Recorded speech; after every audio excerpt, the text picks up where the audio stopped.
أعوذ بالله من الشيطان الرجيم. بسم الله الرحمن الرحيم.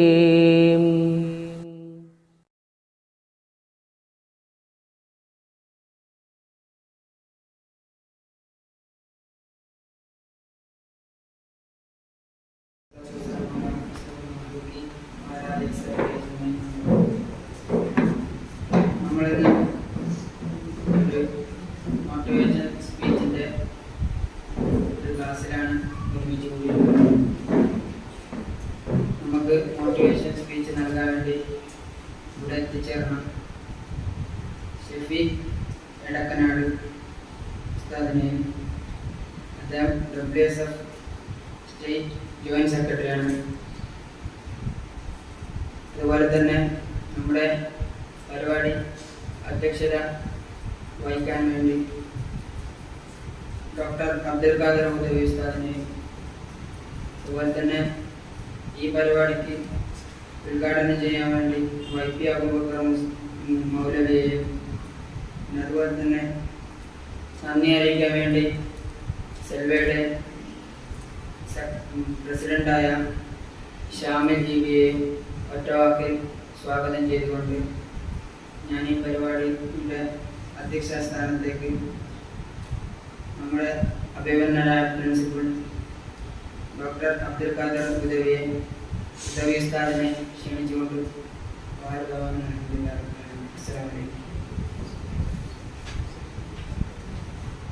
السلام عليكم ورحمة الله وبركاته. أعوذ بالله من الشيطان الرجيم. بسم الله الرحمن الرحيم. والصلاة والسلام على أشرف رسول الله وعلى آله وصحبه أجمعين. أما بعد. പ്രിയപ്പെട്ട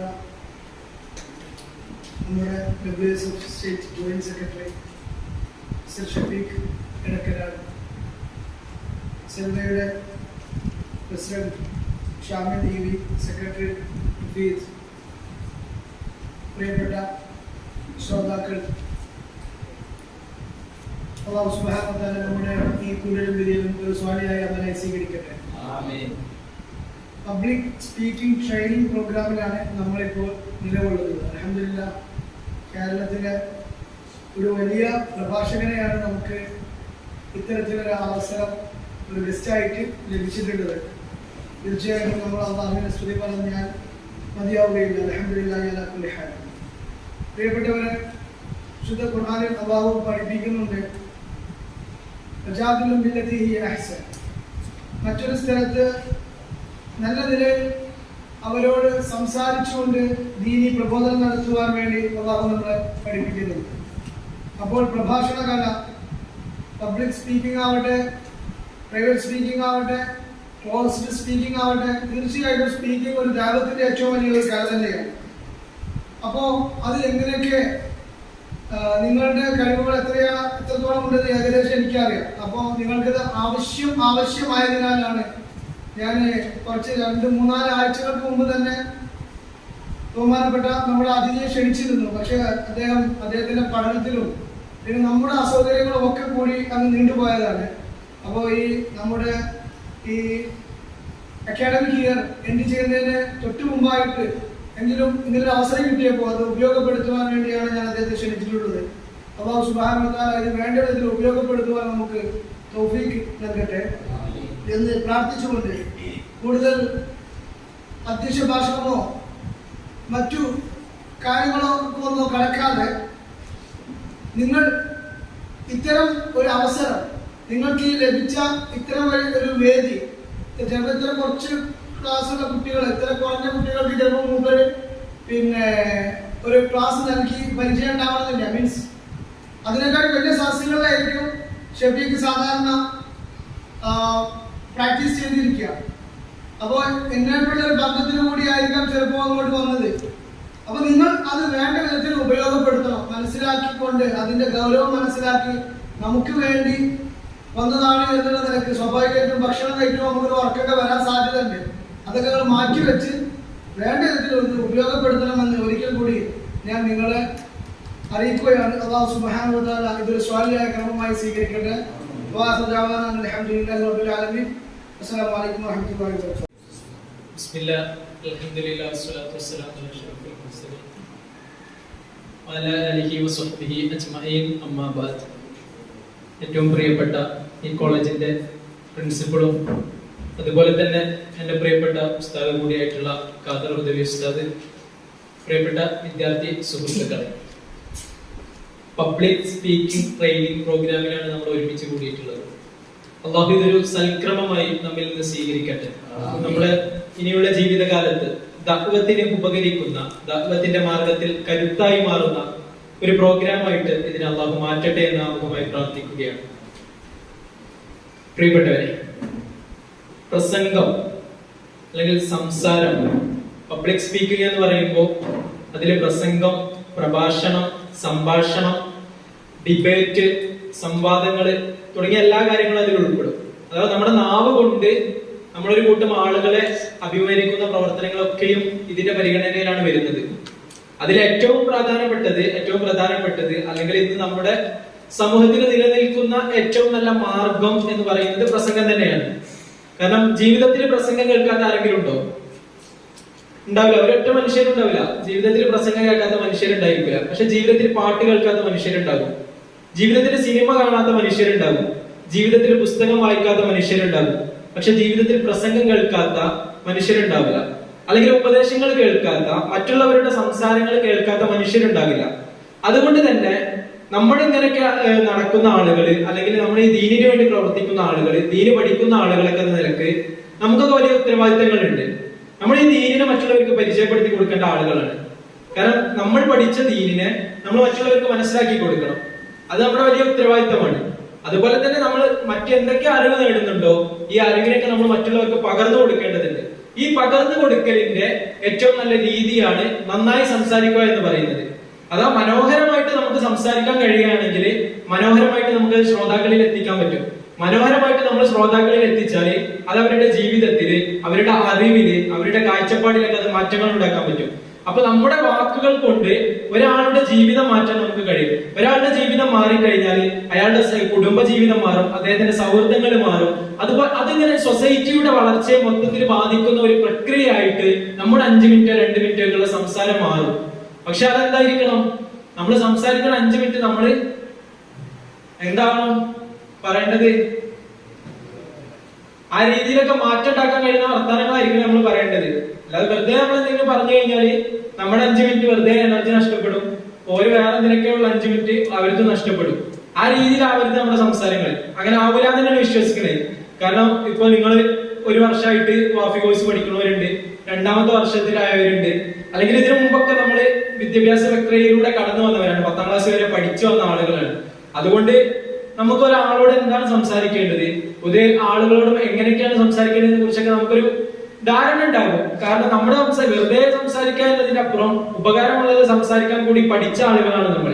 അപ്പൊ ആ രീതിയിലൊക്കെ സംസാരിക്കുന്നവരെന്ന നിലക്ക് ഞാനിവിടെ ഉദ്ദേശിക്കുന്നത് നമ്മുടെ പ്രസംഗ കലയില്, അല്ലെങ്കിൽ നമ്മുടെ സംസാര ശൈലിയില്, നമ്മുടെ പരിപാടികളിലൊക്കെ, നമ്മുടെ സംവാദങ്ങളില്, നമ്മുടെ മറ്റു അവതരണങ്ങളില് നമുക്ക് പല വേദികൾ കിട്ടും. ഇതിലൊക്കെ നിങ്ങൾക്ക് വേണ്ട ബേസിക് ആയിട്ടുള്ള കാര്യങ്ങൾ, അടിസ്ഥാനപരമായിട്ട് വേണ്ട കാര്യങ്ങൾ എന്തൊക്കെയെന്ന് പറഞ്ഞു തരിക എന്നുള്ളതാണ്. ഉസ്താദ് നേരത്തെ പ്രസംഗത്തിൽ എന്തൊക്കെയോ ഇതിനെ കുറിച്ച് വലിയത് പറഞ്ഞു വെച്ചിട്ടുണ്ട്. അത്രയൊന്നുമില്ല. നിങ്ങളെപ്പോലെ വാഫി കോഴ്സ് പഠിച്ച് ഇപ്പൊ വാഫി 7ാം വർഷ വിദ്യാർത്ഥിയാണ്. ഇപ്പൊ തിരുവള്ളൂർ PG ക്യാമ്പസിലാണ് പഠിച്ചുകൊണ്ടിരിക്കുന്നത്. ചെറിയ ചെറിയ രീതിയിലൊക്കെ പ്രസംഗിക്കലുണ്ട്, പല പരിപാടികളിൽ പങ്കെടുക്കലുണ്ട്, പിന്നെ ഇതേപോലുള്ള പ്രോഗ്രാമുകളിലൊക്കെ പങ്കെടുക്കലുണ്ട്. അത്രയൊക്കെ ഉള്ളൂ. ഉസ്താദിന്റെ ശിഷ്യൻ എന്ന നിലയ്ക്ക് ഉസ്താദ് കുറച്ചധികം പറഞ്ഞിട്ടുണ്ടെന്ന് തോന്നുന്നത്. ഏതായാലും നമുക്ക് വിഷയത്തേക്ക് കടക്കാം. നിങ്ങളുടെ കൂട്ടത്തിൽ ഏറ്റവും നല്ല പ്രഭാഷകൻ ആരാണ്? മുസ്തഫ കൂടെ ഉണ്ടോ? സുഖുണ്ടോ? സുഖം എണീറ്റുന്നോ? പ്രഭാഷകനായ എണീറ്റിക്കാൻ പഠിക്കരുത് കേട്ടോ. അവര് മുസ്തഫനെ വന്നപാട് പരിചയപ്പെട്ടിരുന്നു. സോ മൊത്തത്തിലൊരു സജീവമാണ് ഒരാള്. പിന്നെ കഴിഞ്ഞ ഷാമിലോ? ഷാമിലോടെ ഇല്ല തോന്നുന്നല്ലേ? ബാക്കിയുള്ളവരൊന്നും പ്രഭാഷകരല്ല. ഏറ്റവും മികച്ച പ്രഭാഷകർ അവരാണെങ്കിൽ സ്വാഭാവികമായിട്ടും മികക്കാത്ത കുറച്ച് പ്രഭാഷകരോടെ ഉണ്ടാവും, ഇല്ലേ? പിന്നെ എങ്ങനെ അവർ മികച്ചതാവുക? ഏറ്റവും മികച്ചത് ഇതാണെന്ന് പറയുമ്പോ അതിന്റെ അപ്പുറത്ത് വേറൊരു സാധനം ഉണ്ടാവില്ലേ? ഉണ്ടാവണ്ടേ? അപ്പൊ ഇന്ന് തിന്ന ചോറാണ് ഏറ്റവും രുചികരമായ ഭക്ഷണം എന്ന് പറയുമ്പോൾ ഇന്നലെ കഴിച്ചത് ഒന്നെങ്കിൽ അതിനെക്കാട്ടി രുചി കുറഞ്ഞതായിരിക്കണം, അല്ലെ? അപ്പൊ സ്വാഭാവികമായിട്ട് ഈ കൂട്ടത്തിൽ പ്രഭാഷകരുണ്ടെന്ന് ഞാൻ മനസ്സിലാക്കിയത്. ഏറ്റവും മികച്ചത് ചിലപ്പോൾ അവർക്ക് എന്തെങ്കിലുമൊക്കെ ഒന്ന് മികച്ചത് ഉണ്ടാവും, അതിനെ മാത്രം നിങ്ങൾ അഡ്രസ് ചെയ്യുന്നതുകൊണ്ടാണ് ഏറ്റവും മികച്ചതായി മാറി. ചിലപ്പോൾ നല്ല ശബ്ദമായിരിക്കും, അവർ പറയുന്നതിൽ ഒരു കണ്ടന്റ് ഉണ്ടാവില്ല. മുസ്തഫി ഷാമിൽ അങ്ങനെയാണ് പ്രസംഗിക്കണമെന്നല്ല പറയുന്നത്, പൊതുവുള്ള ഒരു രീതി. ചിലപ്പോ എന്തായിരിക്കും, നന്നായിട്ട് ശബ്ദമുള്ള ആളുകൾ ഉണ്ടായിരിക്കും, അങ്ങനെ ഒച്ചപ്പാടുണ്ടാവും പിന്നൊക്കെ പോലെ. അപ്പൊ എന്ത് ചെയ്യും, അവര് നമ്മൾ നല്ല പ്രഭാഷകനാണെന്ന് പറയും. പക്ഷെ അപ്പുറത്ത് നല്ല കണ്ടന്റ് പറയുന്ന ആളുകൾ ഉണ്ടായിരിക്കും, അവര് സംസാരത്തിന് വലിയ ശൈലിയൊന്നും ഉണ്ടായിക്കൊള്ളില്ല. ചിലപ്പോ അങ്ങനെ നാടൻ വർത്താനം ഇങ്ങനെ പറഞ്ഞു പോരും. ഈ നമ്മളെ അങ്ങാടിയിലൊക്കെ പോയാണ്ടാവും ചില ആളുകളുടെ സംസാരങ്ങൾ ശ്രദ്ധിച്ചാൽ മതി. ചായപ്പീടിയുടെ മുന്നിലൊക്കെ ഇരുന്ന് സംസാരിക്കുന്നത് ഒരു അന്താരാഷ്ട്ര പൊളിറ്റിക്സ് ഒക്കെ ചർച്ച ചെയ്യുന്നത്, റഷ്യ ഇപ്പൊ എന്താ അങ്ങനെ ചെയ്തത്, ഉക്രൈൻ ഇങ്ങനെ ആയത്, അമേരിക്കന്റെ പങ്ക് എന്താ ഇതിലൊക്കെ അവരിങ്ങനെ കാര്യമായിട്ട് ചർച്ച ചെയ്യുന്നുണ്ടാവും. നമ്മുടെ എല്ലാ പ്രഭാഷകരാണ് കണ്ടിട്ട് നമുക്ക് അവിടെ കേരളത്തിന്റെ പൊളിറ്റിക്സിൽ എന്താ നടക്കുന്നത് പോലെ അറിയാത്ത അവസ്ഥയുണ്ടാവും. അപ്പോ ആ രീതിയിലൊക്കെ പ്രഭാഷണവും സംസാരമൊക്കെ നടക്കുന്നുണ്ട്. നമ്മളെ ഏറ്റവും മികച്ച പ്രഭാഷകൻ എന്ന് പറയുമ്പോൾ ഒരു നിലയ്ക്ക് കണ്ടന്റ് ഉള്ള ആളുകൾ ഉണ്ടായിരിക്കും, അതോടൊപ്പം തന്നെ ചിലപ്പോൾ നല്ല ശൈലിയുള്ള ആളുകൾ ഉണ്ടായിരിക്കും. അപ്പൊ നിങ്ങൾക്ക് സി ഹംസ സാഹിബിനെ നിങ്ങൾ കേട്ടിരുന്നോ? സി ഹംസ സാഹിബ് പറഞ്ഞിട്ട് ഹംസാക്ക നമ്മളെ ചില പ്രോഗ്രാമുകളിലൊക്കെ വരലുണ്ട്, സംസ്ഥാനത്തിന്റെ SK സുബിന്റെ അതേപോലെ തന്നെ മറ്റു പല പരിപാടികളിൽ അദ്ദേഹം പങ്കെടുക്കലുണ്ട്. മൂപ്പര് സംസാരം ശ്രദ്ധിച്ചാൽ മതി. സാധാ ഒരു നാടൻ മലപ്പുറക്കാർക്ക് എങ്ങനെയാണ് സംസാരിക്കുക ആ രീതിയിലാണ് മൂപ്പര് സംസാരിക്കുക. വല്ല ഒച്ചപ്പാടും പാടൊന്നും ഉണ്ടാവില്ല. മൂപ്പര് അങ്ങനെ നല്ല രീതിയിൽ ഇങ്ങനെ സംസാരിച്ചു പോകും, സാധാ ഒരു ടോക്ക്. പക്ഷെ അതിലുണ്ടായിരിക്കും മൂപ്പര് തുടക്കം മുതൽ അവസാനം വരെ ഫുൾ പോയിന്റ് ആയിരിക്കും പറയുക. അപ്പൊ അങ്ങനെയുള്ള പ്രഭാഷകരുണ്ട്. അതോടൊപ്പം തന്നെ നല്ല ശൈലിയിൽ പ്രഭാഷണം നടത്തുന്ന പ്രഭാഷകരുണ്ട്. അതിന് ഉദാഹരണം പറഞ്ഞാൽ തീരൂല, കാരണം ഒരുപാട് പ്രഭാഷകരുണ്ട് ആ രീതിയിൽ പ്രഭാഷണം നടത്തുന്ന ആളുകൾ. അപ്പോ ഇത് രണ്ടും കൂടി കൂട്ടി യോജിപ്പിക്കുക എന്നുള്ളതാണ് വിദ്യാർത്ഥികൾ എന്ന നിലയ്ക്ക് നമ്മൾ ആദ്യം ട്രെയിൻ ചെയ്തെടുക്കേണ്ടത്. അതാ നമ്മൾ പറയുന്നത് കാര്യം എന്തായിരിക്കണം, കണ്ടന്റ് ബേസ്ഡ് ആയിരിക്കണം. നമ്മൾ വെറുതെ തള്ളുന്ന ആളുകളായി മാറരുത്. എന്നാൽ പരിശീലന സമയത്ത് എന്ത് ചെയ്യണം, അത്യാവശ്യം തള്ളും വേണം. തള്ളി തള്ളി തള്ളി പഠിച്ചാൽ തന്നെ നമ്മൾ പ്രഭാഷകരാവുള്ളൂ. പരിശീലന സമയത്ത് മാത്രം. ഒരു സദസ്സിനെ അഭിമുഖീകരിക്കുമ്പോൾ നിങ്ങൾ തള്ളാൻ നിന്നാല് അവിടുന്ന് ചിലപ്പോൾ അവരെന്ത് ചെയ്യും, തിരിച്ച് തല്ലാൻ വരും. അപ്പൊ ആ രീതിയിൽ ആളുകൾ ശ്രദ്ധിക്കണം. അപ്പൊ തള്ളും വേണം, അതെന്ത് ചെയ്യണം, പരിശീലന സമയത്ത് മാത്രമായിരിക്കണം. അത് ഇമ്പോർട്ടന്റ് ആണ് കേട്ടോ. നിങ്ങൾ ഞാൻ ക്ലിപ്പാക്കി ഇറക്കരുത്, തള്ളാൻ പറഞ്ഞു തന്നിട്ട് ക്ലിപ്പായാണ്. ഇപ്പൊ ക്ലിപ്പിന്റെ കാലമായോണ്ടേ പേടിയാണ് റെക്കോർഡിങ്ങുള്ളത്, പല രീതിയിൽ വ്യാഖ്യാനിക്കപ്പെടും. അപ്പൊ ആ കാര്യം ശ്രദ്ധിക്കാം. നമ്മൾ ഇത് രണ്ടും ഒരുമിച്ച് കൊണ്ടുപോകാനാണ് നമ്മൾ ശ്രദ്ധിക്കേണ്ടത്. ആ ശബ്ദത്തിന്റെ കഴിവ്, അതേപോലെ തന്നെ പ്രസംഗത്തിന്റെ ശൈലി, നമ്മൾ നല്ലൊരു ശൈലി, നമ്മുടേതായ ഒരു ശൈലി എടുത്താൽ മതി. ഇപ്പൊ എല്ലാവർക്കും സിംസാലക്കുതവിന്റെ ശൈലി കൊണ്ടുവരാന്നുള്ളത് നടക്കൂല. അത് നടക്കാതെ തന്നെ അതൊരു ബോറ പരിപാടിയായിരിക്കും. കേരളത്തിലുള്ള മുഴുവൻ പ്രഭാഷകരും സിംസാലക്കുതവിന്റെ ശൈലിയിൽ പ്രസംഗിക്കാൻ തുടങ്ങിയ പിന്നെ അതിനെന്ത് പ്രസക്തിയുള്ളത്? പ്രസക്തി ഇല്ലല്ലോ. അല്ലെങ്കിൽ എല്ലാവരും കബീർ വാക്കവിനെ പോലെ പ്രസംഗിക്കുക, അതിലൊരു കാര്യമില്ല. മറിച്ച് നമ്മൾ ഓരോരുത്തരും എന്ത് ചെയ്യാം, ഓരോ ശൈലി, ആ ശൈലി എന്തായിരിക്കണം, മറ്റുള്ളവർക്ക് ഉൾക്കൊള്ളാൻ പറ്റുന്ന ശൈലി ആയിരിക്കണം. അവരെന്ത് ചെയ്യരുത്, ഉറക്കരുത്. നമ്മൾ പറയുന്ന കാര്യം അവർക്ക് ഉൾക്കൊള്ളാൻ കഴിയണം. നമ്മൾ പറയുന്നതുകൊണ്ട് അവർക്ക് മാറ്റങ്ങൾ ഉണ്ടാവണം. ഈ രീതിയിൽ നല്ലൊരു ശൈലി നമ്മൾ രൂപീകരിച്ചെടുക്കണം. അത് നിങ്ങൾ ഓരോരുത്തരും ട്രൈ ചെയ്തെടുത്താൽ മതി. നിങ്ങൾ പ്രസംഗിക്കുന്ന സമയത്ത് നിങ്ങളുടേതായ ഒരു ശൈലി നിങ്ങൾ രൂപപ്പെടുത്താം. മറ്റുള്ളവരുടെ കോപ്പി പേസ്റ്റ് ചെയ്യരുത്. കാരണം ചെയ്തു കഴിഞ്ഞാൽ നിങ്ങൾ ഭയങ്കര ബോറായി മാറും. കുറച്ചൊരു 5-6 വർഷങ്ങൾക്ക് മുമ്പ് കേരളത്തിൽ ഉണ്ടായിരുന്ന ഒരു ട്രെൻഡ് ആയിരുന്നു ജൂനിയർ എന്ന് പറഞ്ഞിട്ട് ഒരു പ്രഭാഷകൻ, ജൂനിയർ സിംസാലക്കുതവി, ജൂനിയർ കബീർ ബാക്കവി, ജൂനിയർ നൗഷാദ് ബാക്കവി എന്നൊക്കെ പറഞ്ഞിട്ട് കുറെ ആളുകൾ ഇങ്ങനെ വരും. ഇവര് കുറച്ചായിട്ട് വരുന്നതായി പിന്നെ ഇവരെ ജൂനിയറിന്റെ പ്രസക്തി കഴിഞ്ഞു, പിന്നെ ഇവരെ ആരും പരിപാടിക്ക് വിളിക്കില്ല. ആ രീതിയിൽ ജൂനിയർമാരായിട്ട് നമ്മൾ മാറരുത്. നമ്മൾ എന്ത് ചെയ്യാം, നമ്മുടെ ശൈലിയാണ് നമ്മൾ വേണ്ടത്. അതിന്റെ അർത്ഥം ഇവരുടെ ശൈലിയൊന്നും മോശമാണെന്നല്ല കേട്ടോ. ഞാൻ പറഞ്ഞല്ലോ, ഇവർക്കൊക്കെ മികച്ച ശൈലിയാണുള്ളത്. ഇവരൊക്കെ ഇന്ന് നടത്തിക്കൊണ്ടിരിക്കുന്നത് പ്രബോധന മേഖലയിൽ വലിയ മാറ്റങ്ങൾ ഉണ്ടാക്കിക്കൊണ്ടിരിക്കുന്നുണ്ട് ഈ പ്രഭാഷകരൊക്കെ. അതേപോലെ തന്നെ നമ്മുടെ ദീനി പ്രവർത്തനങ്ങൾക്ക് ഇവരുടെ പ്രഭാഷണങ്ങൾ ഉപകാരപ്പെടുന്നുണ്ട്. പക്ഷെ അവരുടെ ശൈലി തന്നെ എന്താവരുത്, നമ്മൾ അതേപടി എടുക്കരുത്. അവരുടെ ശൈലിയിൽ ചില ഭാഗങ്ങളൊക്കെ എടുക്കാം, നമ്മൾ എന്ത് ചെയ്യാം, എന്നിട്ട് നമ്മുടേതായ ഒരു ശൈലി രൂപീകരിച്ചെടുക്കാം. അതോടൊപ്പം തന്നെ നമ്മുടെ പ്രസംഗം എന്തായിരിക്കണം, കേൾക്കുന്ന ആളുകൾക്ക് ഉപകാരമുള്ള കുറച്ച് കാര്യങ്ങൾ അതിന് കിട്ടണം. നമ്മൾ വെറുതെ 5 മിനിറ്റ് പ്രസംഗിക്കരുതെന്ന് അർത്ഥം. ഒരു 5 മിനിറ്റ് പ്രസംഗത്തിന് നിങ്ങൾ പോകുമ്പോൾ നിങ്ങൾ കാര്യമായിട്ട് ഒരുങ്ങി പോകണം. ഒരു അരമണിക്കൂറെങ്കിലും നിങ്ങൾ 5 മിനിറ്റിന്റെ പ്രസംഗത്തിന് വേണ്ടി ഒരുങ്ങണം. കാരണം 5 മിനിറ്റോട് നിങ്ങൾ കോർ പോയിന്റുകളായിരിക്കണം പറഞ്ഞിരിക്കേണ്ടത്.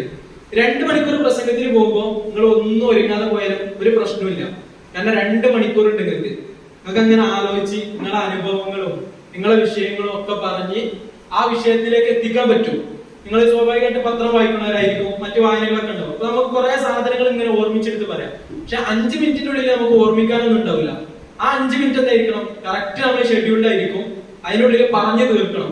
ഈ പറഞ്ഞു തീർക്കുന്നത് എന്തായിരിക്കണം? മറ്റുള്ളവർക്ക് ഉപകാരപ്പെടുന്നതായിരിക്കണം. ഇപ്പൊ നിങ്ങൾ 5 മിനിറ്റിന്റെ പ്രസംഗത്തിന് അല്ലെങ്കിൽ 10 മിനിറ്റിന്റെ പ്രസംഗത്തിനൊക്കെയാണ് നിങ്ങൾ കൂടുതലായിട്ട് ഒരുങ്ങേണ്ടത്, കൂടുതൽ പോയിന്റ് നോക്കേണ്ടത് ഈ സമയത്താണ്. കാരണം ഈ ഒരു ചുരുങ്ങിയ സമയം കൊണ്ട് നമ്മൾ ആളുകൾക്ക് കൊടുക്കുന്ന കണ്ടന്റ് പരമാവധി അവർക്ക് ഉപയോഗിക്കാൻ പറ്റിയതായിരിക്കണം, അവർക്ക് ഉപകാരപ്രദമായിരിക്കണം. ആ രീതിയിൽ എന്ത് ചെയ്യണം? നിങ്ങൾ ഒരുങ്ങണം.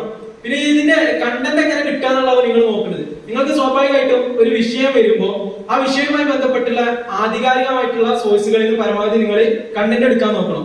ആധികാരികമായിട്ടുള്ള സോഴ്സ് എന്ന് പറയുമ്പോൾ നിങ്ങൾ വലിയ കിതാബുകൾ നോക്കണം എന്നല്ല അർത്ഥം. ആധികാരികമായ സോഴ്സ് എന്ന് പറയുമ്പോൾ പത്രങ്ങള്, മാഗസിനുകൾ, ഇതൊക്കെ നമ്മുടെ സോഴ്സ് തന്നെയാണ്. ഇപ്പോ ഉദാഹരണമായിട്ട് ഹിജാബിന്റെ വിഷയം വരുന്നു, അപ്പൊ ഇതുമായി വന്ന ലേഖനങ്ങൾ ഉണ്ടായിരിക്കും. ഈ ലേഖനങ്ങൾ നമ്മൾ വായിക്കാം. ഇപ്പൊ ഇന്നത്തെ നിങ്ങളുടെ സമാജത്തിന്റെ വിഷയം എന്താ? വഖഫ് ബോർഡ് അല്ലേ? വഖഫ് ബോർഡ് PSC നിയമനം വേണോ വേണ്ടെന്നുള്ളത് എന്താണ് അഭിപ്രായം? PSC ബോർഡ് വിടുകയല്ല നല്ലത്? അല്ല, നല്ല വിദ്യാഭ്യാസമുള്ള ആളുകൾ വന്നോളൂ. ഇത് കുറെ ഇങ്ങനെ കാക്കാരിങ്ങനെ കയറി പോവുകയാണ്. സംഘടനകളുടെ സ്വാധീനമുള്ളവരൊക്കെ ഇപ്പൊ വഖഫ് ബോർഡിൽ എത്തിയാണ്. അതിനെക്കാട്ടി നല്ല PSC ബോർഡ് വിടുകയല്ലേ? വിദ്യാഭ്യാസമുള്ളവരൊക്കെ വന്നോളൂ. KSRTC കണ്ടക്ടർമാരെ വരെ PSC ആണ് നിയമിക്കുന്നത്. പിന്നെ ഇത്രയും വല്ല വഖഫ് ബോർഡിൽ എന്താ PSC കൊടുത്താല്? കൊടുത്തൂടെ? എന്താ പ്രശ്നം? എന്താ വിശ്വാസം ഉണ്ടാവില്ല, അവിശ്വാസികൾ വരും. മുസ്ലിങ്ങൾക്ക് മാത്രം കൊടുക്കുള്ളത് മുഖ്യമന്ത്രി നമുക്ക് ഉറപ്പ് വന്നിട്ടുണ്ട്.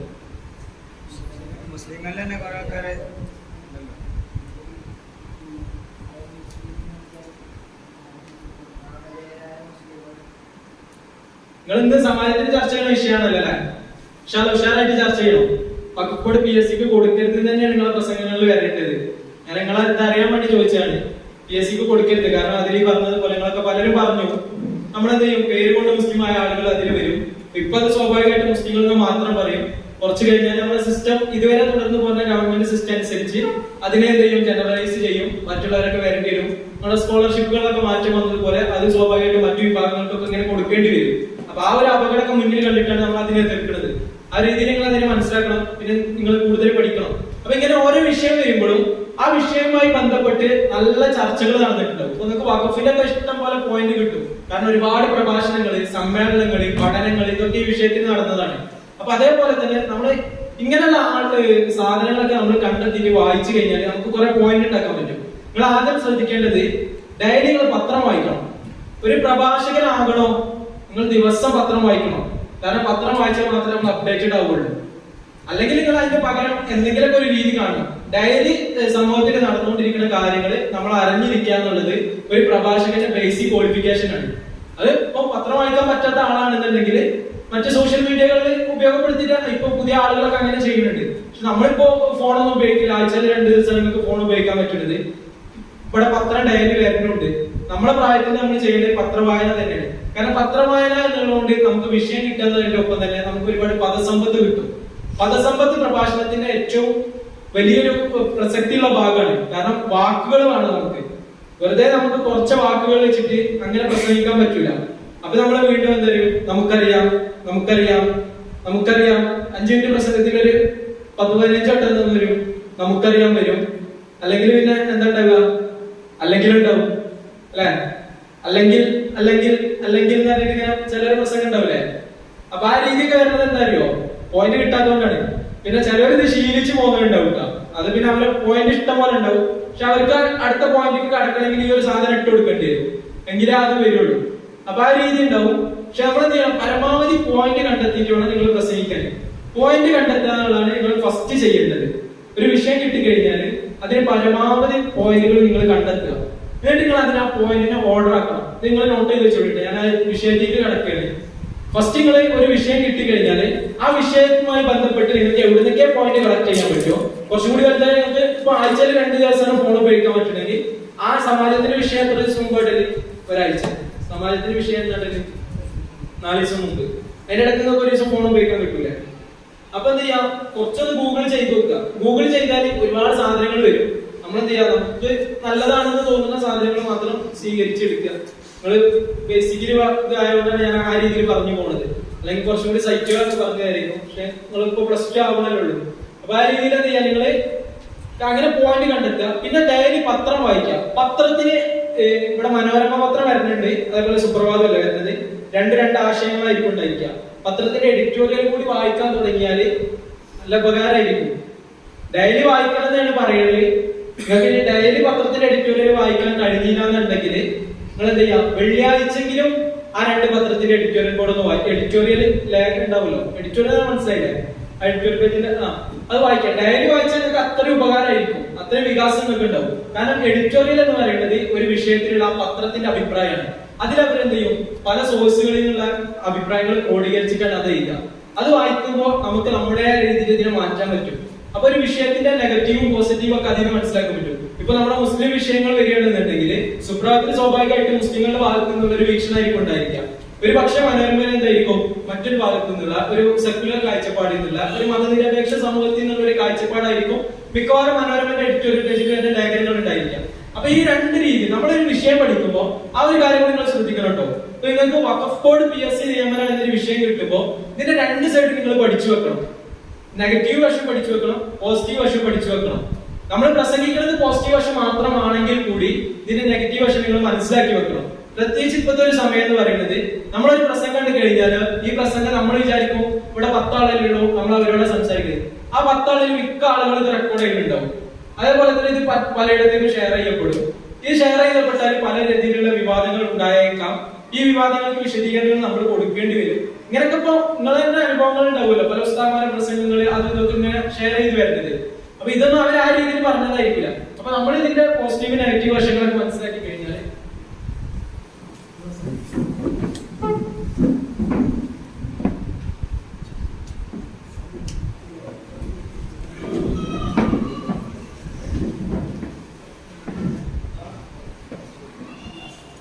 നമ്മുടെ വിഷയത്തിന്റെ എല്ലാ ഭാഗങ്ങളും മനസ്സിലാക്കി വെക്കുക എന്നുള്ളത് നമുക്കത് അറിഞ്ഞിരിക്കണം. കാരണം ഇങ്ങനെ വിവാദങ്ങൾ വന്നു കഴിഞ്ഞാൽ ഇപ്പൊ ഒരാൾ പറയുന്നത് അതിന് ഇങ്ങനെ ഒരു സംഭവം പ്രശ്നമില്ലേ എന്ന് ചോദിക്കുമ്പോൾ, ഇപ്പൊ വഖഫ് ബോർഡ് PSCക്ക് വിട്ടിട്ടില്ലെങ്കിൽ അവിടെ ചില സംഘടനകളിലെ ആളുകൾ മാത്രമല്ല വരുന്നത് എന്ന് ഒരാൾ ചോദിക്കുമ്പോൾ നമ്മൾ അതിന്റെ നെഗറ്റീവ് നോക്കിയിട്ടില്ലെങ്കിൽ നമ്മൾ പറയും അത് ശരിയാണല്ലേ, അവിടെ അവര് മാത്രമേ വരുള്ളൂ, അപ്പൊ പിന്നെ PSCക്ക് വിടുക നല്ലതെന്ന് പറയും.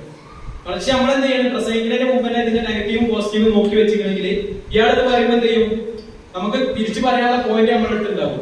അത് മാത്രമല്ല, ഇപ്പൊ നിങ്ങൾ ചിലപ്പോ ചില വേദികളിൽ കുറച്ചും കൂടി വളർന്നു കഴിഞ്ഞാൽ നിങ്ങൾക്ക് പല വേദികൾ കിട്ടും. നിങ്ങൾ നാട്ടിലൊക്കെ പോയാൽ എന്തായാലും ഇങ്ങനത്തെ കോളേജിലാണ് പഠിക്കണമെന്നുണ്ടെങ്കിൽ നിങ്ങളൊരു SKSFന്റെ മീറ്റിംഗിന് പോകുക, അല്ലെങ്കിൽ MSFന്റെ നമ്മുടെ സംഘടനകളിൽ ഏതെങ്കിലും ഒരു മീറ്റിംഗിന് പോയി കഴിഞ്ഞാൽ ആ വാക്കിൽ 2 വാക്ക് സംസാരിക്കുന്നവർ സ്വാഭാവികമായി നിങ്ങൾ ആരും വിളിക്കൂല എന്ന് നിങ്ങൾ വിചാരിക്കണ്ട. നിങ്ങളൊരു പരിപാടിക്ക് പോയി കഴിഞ്ഞാൽ നിങ്ങളെ മിക്കവാറും വിളിക്കും. ഒരു 2 വർഷമൊക്കെ കഴിഞ്ഞാൽ നിങ്ങൾ നാട്ടിൽ വാക്കിയായി മാറും. അതെന്ത് ചെയ്യും, അവർ നിങ്ങളെ വിളിക്കും. നിങ്ങൾ ഏതൊരു മീറ്റിങ്ങിന് പോയാലും നിങ്ങളോട് എന്തെങ്കിലുമൊക്കെ സംസാരിക്കാൻ പറയും. അപ്പൊ സംസാരിക്കേണ്ടി വരും നമ്മൾ. ചിലപ്പോ ഇപ്പൊ MSFന്റെ രീതി പോയി കഴിഞ്ഞാൽ നമുക്ക് സംസ്ഥാന ആദർശം പറയാൻ പറ്റില്ലല്ലോ. അതേപോലെ തന്നെ SKSFന്റെ വേദി പോയിട്ട് നമുക്ക് ലീഗിന്റെ രാഷ്ട്രീയം പറയാൻ പറ്റില്ല. അപ്പൊ ഈ വിഷയങ്ങളൊക്കെ നമുക്ക് എന്ത് ചെയ്യണം, ഇതിനെ കുറിച്ചൊക്കെ ഒരു ധാരണ നമുക്ക് ഉണ്ടായിരിക്കണം. അപ്പൊ നമുക്ക്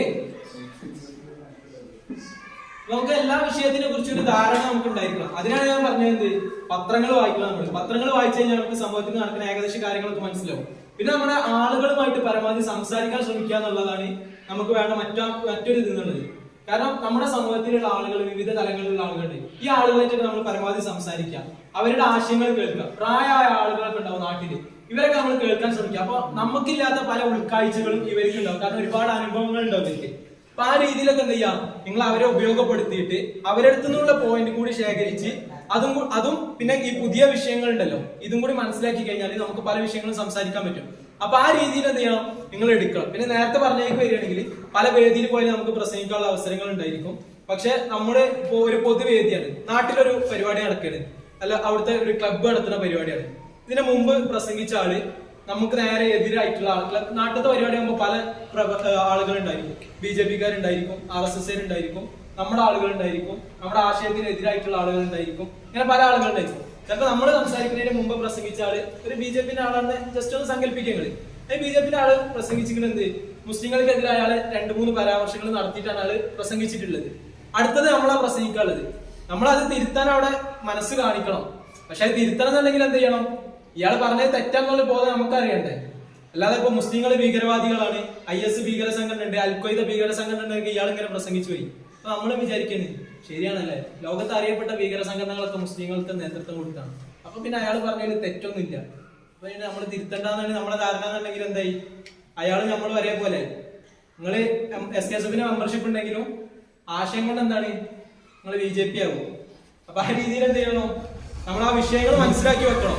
അപ്പോ ബേസിക് ആയിട്ടുള്ള കാര്യങ്ങൾ നമ്മൾ നിർബന്ധമായിട്ട് പഠിച്ചു വെക്കണം. നമ്മുടെ മതം എന്താണ് പറയുന്നത്, ഇങ്ങനെയുള്ള ചെറിയ ചെറിയ വിഷയങ്ങൾ കേട്ടോ.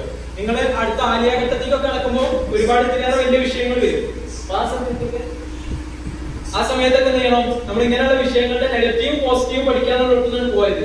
അപ്പൊ ഇങ്ങനെ 2 വർഷങ്ങൾ പഠിച്ചു വെക്കുമ്പോഴേ നമുക്ക് നല്ല രീതിയിൽ പ്രസംഗിക്കാൻ പറ്റുള്ളൂ. ഇപ്പൊ ഫസ്റ്റ് ഒരു പ്രഭാഷണം ചെയ്യേണ്ടത് നമുക്ക് വിഷയം കിട്ടിക്കഴിഞ്ഞാൽ പോയിന്റ് കണ്ടെത്തുക, പോയിന്റ് മാക്സിമം നമ്മൾ കണ്ടെത്തുക.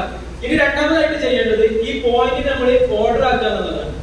ആ പോയിന്റിനെ എന്ത് ചെയ്യണം, ഓർഡർ ആക്കുമ്പോൾ നമ്മൾ ശ്രദ്ധിക്കേണ്ടത്, ഇപ്പോ നമ്മൾ അരമണിക്കൂർ ഒരുങ്ങിയല്ലോ, ഇത് ഒരുപാട് പോയിന്റ് കിട്ടിയിട്ടുണ്ടാവും. ഈ പോയിന്റ് കിട്ടിയത് എല്ലാം കൂടി നമുക്ക് 5 മിനിറ്റ് പ്രസംഗിക്കാൻ പറ്റില്ല. അപ്പൊ നമ്മൾ അതിനൊന്ന് ഷോർട്ട് ലിസ്റ്റ് ചെയ്യേണ്ടി വരും, അതോ കുറച്ച് ഒഴിവാക്കേണ്ടി വരും. പ്രധാനപ്പെട്ടതല്ല നമുക്ക് 5 മിനിറ്റിൽ ഇത് പറയാൻ പറ്റില്ല. അപ്പൊ കുറച്ച് പോയിന്റ് മാറ്റിയിട്ട് കുറച്ച് മാത്രമേ സെലക്ട് ചെയ്തെടുക്കേണ്ടി വരും. അല്ലെങ്കിൽ നമ്മൾ എന്തൊക്കെയോ വലിയ ഉദാഹരണങ്ങൾ കണ്ടെത്തി, കഥകൾ കണ്ടെത്തി. അപ്പൊ ഈ കഥ പറയുകയാണെങ്കിൽ അവിടെ ടൈം ഓവർ ആവും. അപ്പൊ ഇതിനെ ഒഴിവാക്കണം. അങ്ങനെ നമ്മൾ പോയിന്റിന് എന്ത് ചെയ്യാം, രണ്ടാമത് സോർട്ട് ചെയ്യാന്നുള്ളതാണ്. ഇതില് അരമണിക്കൂർ നമ്മൾ ഒരുപാട് പോയിന്റ് കണ്ടെത്തി. ഇനി 5 മിനിറ്റിൽ ഇതിനെ ഏതിനൊക്കെ ഉൾപ്പെടുത്താൻ പറ്റുന്നുള്ള രീതിയിൽ ഇതിനെ സോർട്ട് ചെയ്യാം. കുറച്ചേനെ ഒഴിവാക്കേണ്ടി വരും, പ്രധാനപ്പെട്ടതിന് മാത്രം എടുക്കാം. മൂന്നാമത്തെ സ്റ്റെപ്പ് എന്ന് പറയുന്നത് നമ്മൾ സെലക്ട് ചെയ്തെടുത്ത പോയിന്റ് ഉണ്ടല്ലോ. അപ്പൊ നമ്മൾ അരമണിക്കൂർ റെഫറൻസ് നടത്തി, അതിൽ തന്നെ നമ്മൾ കുറച്ച് പോയിന്റിനെ വീണ്ടും ഒഴിവാക്കി മാറ്റി വെച്ചു. ഈ മാറ്റി വെച്ച പോയിന്റുകൾ കളയരുത് കേട്ടോ. കാരണം അഥവാ 5 മിനിറ്റ് പ്രസംഗം ചെയ്യും, ചിലപ്പോൾ സ്വാഗത ഭാഷണമായിരിക്കും, മുഖ്യപ്രഭാഷകൻ വരെ അരമണിക്കൂർ ലേറ്റ് ആവും, നിങ്ങൾ തുടർന്നോളി എന്ന് പറയും. അപ്പൊ പിന്നെ നമുക്ക് മാറ്റി വെച്ച പോയിന്റ് എന്ത് ചെയ്യേണ്ടി വരും, അവിടെ വെച്ച് കാച്ചേണ്ടി വരും. അപ്പൊ ആ രീതിയിൽ എന്ത് ചെയ്യണം, മാറ്റി വെക്കാന്നുള്ളത് നമ്മൾ ഈ ഓർഡർ ചെയ്യുന്ന കൂട്ടത്തിൽ അത് ഉണ്ടാവരുതെന്ന് അർത്ഥം. നമ്മുടെ മനസ്സിൽ തന്നെ ഒഴിവാക്കണമെന്നല്ല. അപ്പൊ ഇത് നമ്മൾ എന്ത് ചെയ്യണം, മാറ്റി വെച്ച് കഴിഞ്ഞാൽ ഈ പോയിന്റുകൾ, പിന്നെ നമ്മൾ ലിസ്റ്റ് ചെയ്ത പോയിന്റുകൾ ഉണ്ടാവില്ല, ഇതിനൊന്ന് ഓർഡർ ആക്കണം. ഏത് ആദ്യം പറയണം, ഏത് അവസാനം പറയണം, നടുവിൽ എന്താണ് പറയേണ്ടത്, അല്ലെങ്കിൽ ഈ കഥ എപ്പോഴാണ് പറയേണ്ടത്, ഈ കഥ എപ്പോ അവസാനിപ്പിക്കണം, ഇങ്ങനെയുള്ള കാര്യങ്ങളൊക്കെ എന്ത് ചെയ്യാം, നമ്മളൊന്ന് ഓർഡർ ചെയ്യാം. ഇപ്പോ ഒരു വിഷയം കിട്ടിക്കഴിഞ്ഞാല്, ഇപ്പോ ഇസ്ലാമും പ്രകൃതിയും എന്നൊരു വിഷയം നിങ്ങൾക്ക് കിട്ടി, പ്രസംഗത്തിനുള്ള വിഷയം കിട്ടിയത് പ്രകൃതി സംരക്ഷണം ഇസ്ലാം എന്നുള്ള വിഷയമാണ് നിങ്ങൾക്ക് കിട്ടിയത്. നമ്മൾ ആദ്യം പറയേണ്ടത് എന്ത്, നിങ്ങൾക്ക് ആ ഒരു വിഷയം കിട്ടി കഴിഞ്ഞാൽ നിങ്ങൾ ആദ്യം എന്താ പറയാ,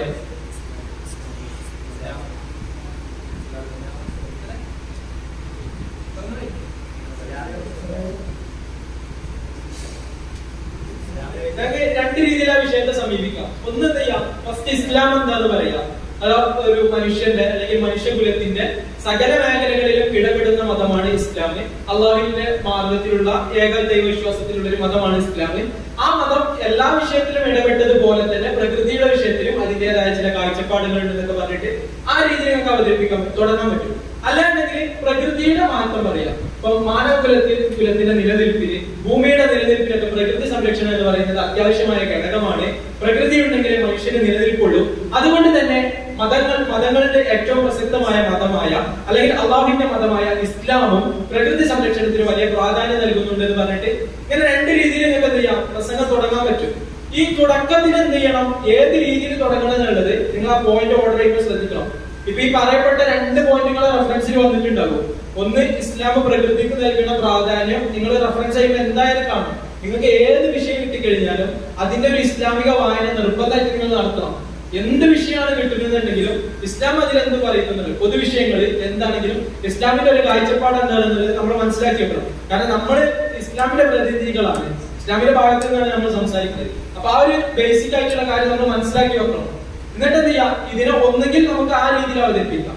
പിന്നെ ഇത് വേദി മാറുന്നതിനനുസരിച്ച് നമ്മൾ ട്രിക്കുകൾ ഉപയോഗിക്കേണ്ടി വരും. ഒരു പൊതുവേദിയിലാണ്, ഇപ്പോ നാട്ടിലൊരു ഗ്രാമസഭ അല്ലെങ്കിൽ ഒരു ജനകീയ സമിതി നടത്തുന്ന ഒരു പരിസ്ഥിതി സംരക്ഷണ സംഘടന അവർ നടത്തുന്ന ഒരു പരിപാടിയാണ്. അതിലേക്ക് നമ്മൾ ക്ഷണിച്ചു. അവിടെ നമ്മൾ ഫസ്റ്റ് ഇസ്ലാം പറയാൻ പറ്റില്ല. അവിടെ നമ്മൾ എന്ത് ചെയ്യണം, പ്രകൃതി സംരക്ഷണത്തിനെ കുറിച്ച് അതിന്റെ കാര്യങ്ങൾ ഇങ്ങനെ പറഞ്ഞു തരിക. എന്നിട്ട് എന്ത് പറയാ, പ്രവാചകൻ പറഞ്ഞതുപോലെ അല്ലെങ്കിൽ വിശുദ്ധ ഖുറാനിൽ ഇങ്ങനെ ഒരു ആയത്തുണ്ട് എന്ന് പറഞ്ഞിട്ട് പ്രകൃതി സംരക്ഷണത്തിന് ഖുറാൻ നൽകിയ പ്രാധാന്യം ആ പ്രസംഗത്തിന്റെ ഇടയിലൂടെ നമ്മൾ പറയേണ്ടി വേണ്ടത്. മനസ്സിലായല്ലോ, പല രീതി മനസ്സിലായില്ലേ. പൊതു ഇടങ്ങളിലാണെങ്കിൽ നമ്മൾ ഫസ്റ്റ് ഇസ്ലാം പറയരുത്, ഫസ്റ്റ് വിഷയം പറയാം. വിഷയത്തിനകത്ത് എന്ത് ചെയ്യാം, ഇസ്ലാമിന്റെ ആ വിഷയത്തിലുള്ള ഇസ്ലാമിന്റെ മെൻഷനുകൾ ഉണ്ടാവും. മിക്കവാറും വിഷയങ്ങളിലൊക്കെ ഹദീസുകളുണ്ട്, അതേപോലെ തന്നെ ആയത്തുകളുണ്ട്, ഇസ്ലാമിന്റെ അധ്യാപനങ്ങളുണ്ട്. ഒട്ടുമിക്ക വിഷയങ്ങളിലും ഇസ്ലാമിന്റെ അധ്യാപനങ്ങളുണ്ട്. ഈ വിഷയങ്ങൾ എന്ത് ചെയ്യാം, നമ്മൾ മനസ്സിലാക്കി വെച്ചാൽ നമുക്ക് അതിന് ഇടയിൽ പറയാൻ പറ്റും. മറിച്ച് ഒരു ഇസ്ലാമിക വേദിയാണെന്നുണ്ടെങ്കിൽ ഇപ്പൊ ഒരു മദ്രസയിൽ നടക്കുന്ന സദസ്സാണ്, അല്ലെങ്കിൽ നമ്മുടെ ഒരു സംഘടന നടത്തുന്ന വേദിയാണെന്നുണ്ടെങ്കിൽ നമ്മൾ ആദ്യം ഇസ്ലാമിനെ പറയാം, എന്നിട്ട് എന്ത് ചെയ്യാം, ഈ രീതിയിൽ ഇതിനെ വിഷയം അവതരിപ്പിച്ചു. നമുക്ക് മനസ്സിലാവുന്നല്ലേ പറയണത്? രണ്ടും കൂടി സംശയമാവുന്നില്ലല്ലോ. അപ്പൊ വേദിക്ക് അനുസരിച്ച് എന്ത് ചെയ്യാം, നിങ്ങൾ ട്രിക്കുകൾ ഉപയോഗിക്കാന്നുള്ളതാണ്. അപ്പൊ ഈ ട്രിക്കുകൾ ഉപയോഗിക്കുന്നതിന് മുമ്പ് നിങ്ങൾ പോയിന്റ് ഓർഡർ ആക്കി വെക്കേണ്ടി വരും. അപ്പൊ വേദി അതാണ് നിങ്ങൾ എന്തായാലും സ്വാഭാവികമായിട്ടും മുൻകൂട്ടി അറിയും നിങ്ങൾ ഓഡിയൻസ് എങ്ങനത്തെ ആളുകളാണെന്നുള്ളത്. അപ്പൊ ആ രീതിയിൽ നിങ്ങൾ ഓർഡർ ചെയ്യാം. ഫസ്റ്റ് ഏത് പറയണം, രണ്ടാമതായിട്ട് ഏതാണ് പറയേണ്ടത്, മൂന്നാമത് ഏതാണ് പറയേണ്ടത്, എവിടെയാണ് ഇത് അവസാനിപ്പിക്കേണ്ടത്, ഇങ്ങനെ ഒരു രീതിയിൽ നിങ്ങൾ ഓർഡർ ചെയ്ത് വെക്കുക. പിന്നെ 5 മിനിറ്റ് പ്രസംഗത്തിലാണ് നിങ്ങൾ ഒരുങ്ങുന്നതെന്നുണ്ടെങ്കിൽ 3.5 മിനിറ്റിനുള്ള പോയിന്റ് നിങ്ങൾ ഉണ്ടാക്കി വെച്ചാൽ മതി. കാരണം ഫസ്റ്റത്തെ ഒരു 30 സെക്കൻഡ് എന്ത് ചെയ്യും, നമുക്ക് ഇൻട്രൊഡക്ഷൻ ആയിട്ട് പോകും. അപ്പൊ എത്രയായി, 5 മിനിറ്റ് ബാക്കി 4.5 മിനിറ്റ് ഉണ്ടാവുക. പിന്നെ നമ്മൾ പ്രസംഗിക്കേണ്ടത് 3.5 മിനിറ്റാണ് നമ്മൾ പ്രസംഗിക്കേണ്ടത്. ബാക്കിയുള്ള 1 മിനിറ്റ് നമുക്ക് കൺക്ലൂഡ് ചെയ്യാനുള്ളതാണ്. ഈ വിഷയം എങ്ങനെയാണ് കൺക്ലൂഡ് ചെയ്യേണ്ടത് എന്നുള്ളത് നല്ലൊരു അവസാനിപ്പിക്കലായിരിക്കണം നിങ്ങൾ നടത്തേണ്ടത്. പല പ്രഭാഷകരും പറയുന്നുണ്ട്, അല്ലെങ്കിൽ പല ട്രെയിനേഴ്സ് പറയുന്നുണ്ട്, നമ്മുടെ പ്രസംഗം ഇനിയും തുടരണമെന്ന് സദസ്സ് ഇങ്ങനെ ആഗ്രഹിക്കുമല്ലോ, കുറച്ചും കൂടി പറയണമെന്നുള്ള ആ ആഗ്രഹിക്കുന്ന ഒരു സമയത്താണ് നമ്മൾ പ്രസംഗം അവസാനിപ്പിക്കേണ്ടത്. കാരണം നമുക്ക് പലപ്പോഴും അങ്ങനെ കഴിയില്ല. കാരണം നമ്മുടെ പോയിന്റ് എന്ത് ചെയ്യും, അപ്പൊ ഇതിനൊക്കെ തീർന്നിട്ടുണ്ടാവും. അല്ലെങ്കിൽ നമ്മൾ പോയിന്റ് പറഞ്ഞുകൊണ്ടെങ്കിൽ തന്നെ ഒരു ബോറടിച്ചിട്ടുണ്ടാവും. ആ രീതിയിലാവരുത്. അവര് നമ്മളിങ്ങനെ നിർത്തരുതെന്ന് തോന്നുന്ന സമയത്തായിരിക്കണം നമ്മൾ നിർത്തേണ്ടത്. അപ്പൊ അത്രയും ആകർഷണീയമായിട്ടായിരിക്കണം നമ്മൾ പ്രസംഗത്തിനെ കൊണ്ടുപോകേണ്ടത്. ആ രീതിയാണ്. അപ്പൊ ഇത് നല്ലൊരു കൺക്ലൂഷൻ എന്നുള്ളത് പ്രസംഗത്തിന്റെ ഇമ്പോർട്ടന്റ് ആയിട്ടുള്ള ഒരു ഭാഗമാണ്. നല്ലൊരു തുടക്കം എന്നതുപോലെ തന്നെ നല്ലൊരു കൺക്ലൂഷനും നിർബന്ധമായിട്ട് നിങ്ങൾ അത് ട്രെയിൻ ചെയ്ത് പഠിക്കേണ്ട വേണം. നിങ്ങളിപ്പോ തുടക്കക്കാരെന്ന നിലയ്ക്ക് നിങ്ങൾ നല്ലൊരു തുടക്കവും അവസാനം എന്ത് ചെയ്യണം, ഒരു വിഷയം കിട്ടിക്കഴിഞ്ഞാൽ വേണമെങ്കിൽ കാണാതെ പഠിച്ചോളി. കാണാതെ പഠിച്ചിട്ടെങ്കിൽ എന്ത് ചെയ്യണം, അതിങ്ങനെ ട്രെയിൻ ചെയ്തെടുക്കാം. പിന്നെ കുറച്ച് കഴിഞ്ഞാൽ നിങ്ങൾ കാണാതെ പഠിച്ച് പറയുന്നത് കിട്ടും. ഞാൻ പറഞ്ഞത് നേരത്തെ പറഞ്ഞ പോലെ നിങ്ങൾ തള്ളിക്കോളി എന്ന് പറഞ്ഞതുപോലെയാണ് ഈ വിഷയം പറയുന്നത്. നമ്മളത് കാണാതെ പഠിച്ച് പ്രസംഗിക്കുക എന്നുള്ളത് നല്ലൊരു രീതിയല്ല. കാരണം കാണാതെ പഠിച്ച് പ്രസംഗിക്കുന്നതിന്റെ ഒരു പ്രശ്നം എന്ന് പറയുന്നത്, നമ്മൾ നല്ല അടിപൊളിയായിട്ട് പ്രസംഗം എഴുതി തന്നിട്ടുണ്ടാവും. ഇപ്പൊ ഉദവിസ്ഥാക്കിയ പ്രസംഗം എഴുതി തന്നിട്ടുണ്ടെങ്കിൽ നല്ല സാഹിത്യ ഭാഷയിലുള്ള നല്ലൊരു മലയാള പ്രസംഗം എഴുതി തന്നിട്ടുണ്ടാവും. നിങ്ങളത് കാണാതെ പഠിച്ചിട്ട് ഭയങ്കര അടിപൊളിയായിട്ട് മാനവകുലത്തിന്റെ മാനവരാശിക്ക് എന്നൊക്കെ പറഞ്ഞിട്ട് മാമാ അങ്ങനെ പോകുമല്ലോ.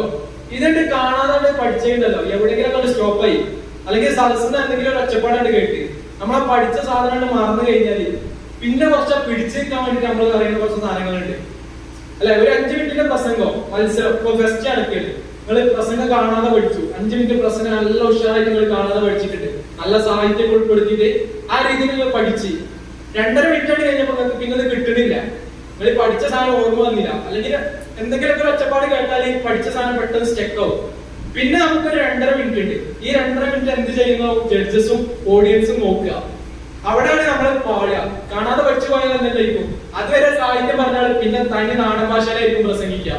പിന്നെ ഒരു എന്താപ്പോ എന്നതൊക്കെ എത്താപ്പോ നമ്മള് ഒപ്പരം പോവുകയാണെങ്കിൽ മാത്രമേ നമുക്ക് മുന്നോട്ട് പോകാൻ പറ്റൂ എന്നൊക്കെ പിന്നെ പ്രസംഗത്തിൽ പറയാം. അതുവരെ നമ്മൾ ഒപ്പം സഞ്ചരിച്ചാൽ മാത്രമേ ഈ സമുദായത്തിന്റെ ഉന്നമനത്തിന് വേണ്ടി നമുക്ക് പ്രവർത്തിക്കാൻ കഴിയൂ എന്നൊക്കെ പ്രസംഗിച്ചാൽ പിന്നെ കാണാതെ പഠിച്ചാൽ തിരുമ്പോ എന്താ പറയാ, നമ്മളൊക്കെ ഒപ്പരം പോയാൽ മാത്രമേ നമുക്ക് ഈ സമുദായത്തിന് മുന്നോട്ട് നയിക്കാൻ പറ്റുകയുള്ളൂ. അതുകൊണ്ട് നമ്മളൊക്കെ ഒപ്പരം മുന്നോട്ട് പോകാൻ ശ്രമിക്കേണ്ടതുണ്ട് അല്ലെ. അതുകൊണ്ട് കാണാതെ പഠിക്കാനുള്ള രീതി എന്താക്കണം, പരമാവധി ഒഴിവാക്കണം. പോയിന്റ് നോക്കി വെക്കുക. പോയിന്റ് വേണമെങ്കിൽ നിങ്ങൾക്ക് ചെറിയ നോട്ട്സ് ആക്കിയിട്ട് എഴുതി കൊണ്ടുപോകാൻ പറ്റും. പോയിന്റ് നോക്കാന്നുള്ള അത്ര മോശം പ്രവർത്തനം ഒന്നല്ല. അതെന്താ, ഞങ്ങള് പോയിന്റ് ആക്കിയിട്ട് പറയാൻ ശ്രമിക്കുക. ആ ഓർഡർ ആക്കി എഴുതി വെച്ചാൽ നിങ്ങൾക്ക് സിമ്പിൾ ആയിട്ട് അതങ്ങനെ പറഞ്ഞു പോകാൻ പറ്റും. അപ്പൊ ഈ കാര്യങ്ങളൊക്കെ നിങ്ങൾ പ്രസംഗത്തിൽ ശ്രദ്ധിക്കേണ്ടത്. പിന്നെ പ്രസംഗത്തിന് പല ശൈലികളുണ്ട്, പല രീതികളുണ്ട്. ഇപ്പോ അറിയപ്പെട്ട പല പ്രഭാഷകർ ഞാൻ നേരത്തെ പറഞ്ഞല്ലോ, പല രീതിയിലായിരിക്കും പ്രസംഗം ഉണ്ടായിരിക്കാം. രാഷ്ട്രീയ പ്രസംഗം വേറൊരു രീതിയിലായിരിക്കും, മതപ്രസംഗം വേറൊരു രീതിയിലായിരിക്കും. ഇപ്പോ ഗദ്യവാക്യത്തിന്റെ ഒരു കോട്ടിലുണ്ടായിരിക്കും, നിങ്ങൾ കേൾക്കണം. കാലത്തിന്റെ കാലച്ചകളെ കാലം കൂട്ടി കണ്ടറിഞ്ഞ് കാരുണ്യമാണ് കബലീയമെന്ന് കാലുഷ്യത്തിന്റെ കാപാലന്മാരുടെ കാതിൽ വിളിച്ച് പറഞ്ഞ വിശ്വപ്രവാചകൻ മുഹമ്മദ് മുസ്തഫ. സദസ്സിൽ 10,000 ആൾക്കാരുണ്ടാവും. സ്വല്ലല്ലാഹു ഭംഗിയായിട്ട് പോകും. നമ്മൾ ഈ 10 ആളുകളുടെ സദസ്സിൽ പറ്റിയതാണ് പറഞ്ഞാലോ, സ്വലാത്തൊക്കെയാണ് അവിടെ എല്ലാവരും ഉറക്കം തൂങ്ങുള്ളൂ. ആ സ്വലാത്ത് എണീറ്റില്ലെങ്കിൽ അതിന്റെ എഫക്ട് മുഴുവൻ പോവുകയും ചെയ്യും, നമ്മളെ മുൻകൊണ്ടിരിക്കാമല്ലോ. പിന്നെ ആ ഒരു ശൈലി ഉണ്ടല്ലോ, അത് അങ്ങനത്തെ സദസ്സിന് ചേർന്ന ശൈലിയാണത്. അത്രയും ആളുകളുണ്ടാകുമ്പോഴാണ് ഈ സ്വലാത്തൊക്കെ ഇട്ട് കൊടുക്കാൻ പറ്റുക. ആ ഗ്യാപ്പിൽ നമുക്ക് വെള്ളം കുടിക്കുകയും ചെയ്യാം. സ്വലാത്ത് അല്ലെങ്കിൽ വെള്ളം കുടിക്കാനാണ് ഒരു വിമർശനം ഉണ്ട് നമുക്കിടയിൽ. അപ്പൊ അങ്ങനെ ആവരുന്നുണ്ടെങ്കിൽ സ്വലാത്തിനൊക്കെ എന്തെങ്കിലും നമ്മളും ചെല്ലാൻ ശ്രമിക്കണം. അല്ലാതെ ചെല്ലിക്കൂടി കണ്ടിട്ടില്ല ഇങ്ങനെ ഉണ്ടാക്കും. എന്നിട്ട് മുമ്പ് സ്റ്റേജിൽ കണ്ടിട്ട് ചായ അടിക്കും. കുടുങ്ങിയ നേരത്തൊക്കെ അങ്ങനെ ചെയ്യാം. സദസ്സർക്ക് മനസ്സിലായിട്ട് ഉടായ്പാണെന്നുള്ളത് കുറച്ചൊക്കെ നമ്മൾ അഭിനയിക്കേണ്ടി വരും. ഞങ്ങളെ സെക്രട്ടറി ഒക്കെ ഇവിടെ ഉണ്ട്. കുറച്ചൊക്കെ അഭിനയം വേണ്ടി നമുക്ക്, കാരണം ആൾക്കാരെ മുന്നിൽ പിടിച്ചിക്കണല്ലോ. അപ്പൊ ആ രീതിയിൽ എന്ത് ചെയ്യാം, ഓരോ സദസ്സിനും ഓരോ ശൈലി ഉണ്ട്.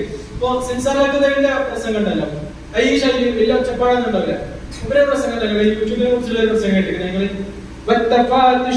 മുമ്പൊരു പ്രസംഗം പറയുന്നുണ്ട്. ഹദീസിന്റെ അവസാനമാണ് തിന്മ ചെയ്ത് അത് പ്രചരിപ്പിക്കുന്ന കാലം. പ്രിയപ്പെട്ട സുഹൃത്തുക്കളെ, ഇത് നിങ്ങളെ കുറിച്ചാണ് പറയുന്നത്. എന്റെ യുവാക്കളെ, ഇത് നിങ്ങളെ സോഷ്യൽ മീഡിയയെ കുറിച്ചാണ് പറയുന്നത്, നിങ്ങളെ ഫേസ്ബുക്കിനെ കുറിച്ചാണ് പറയുന്നത്. എന്താ പടച്ചോൻ പറയുന്നത് അറിയോ? തിന്മ ചെയ്ത് അത് പ്രചരിപ്പിക്കുന്ന കാലം വരുമെന്ന്. നിങ്ങളെ ഓരോരുത്തരും ശ്രദ്ധിക്കണം, ഇത് നിങ്ങളെ കുറിച്ചാണ് പറയുന്നത്. അതെന്താണ്? വേറൊരു ശൈലിയാണ്. മനസ്സിലായോ?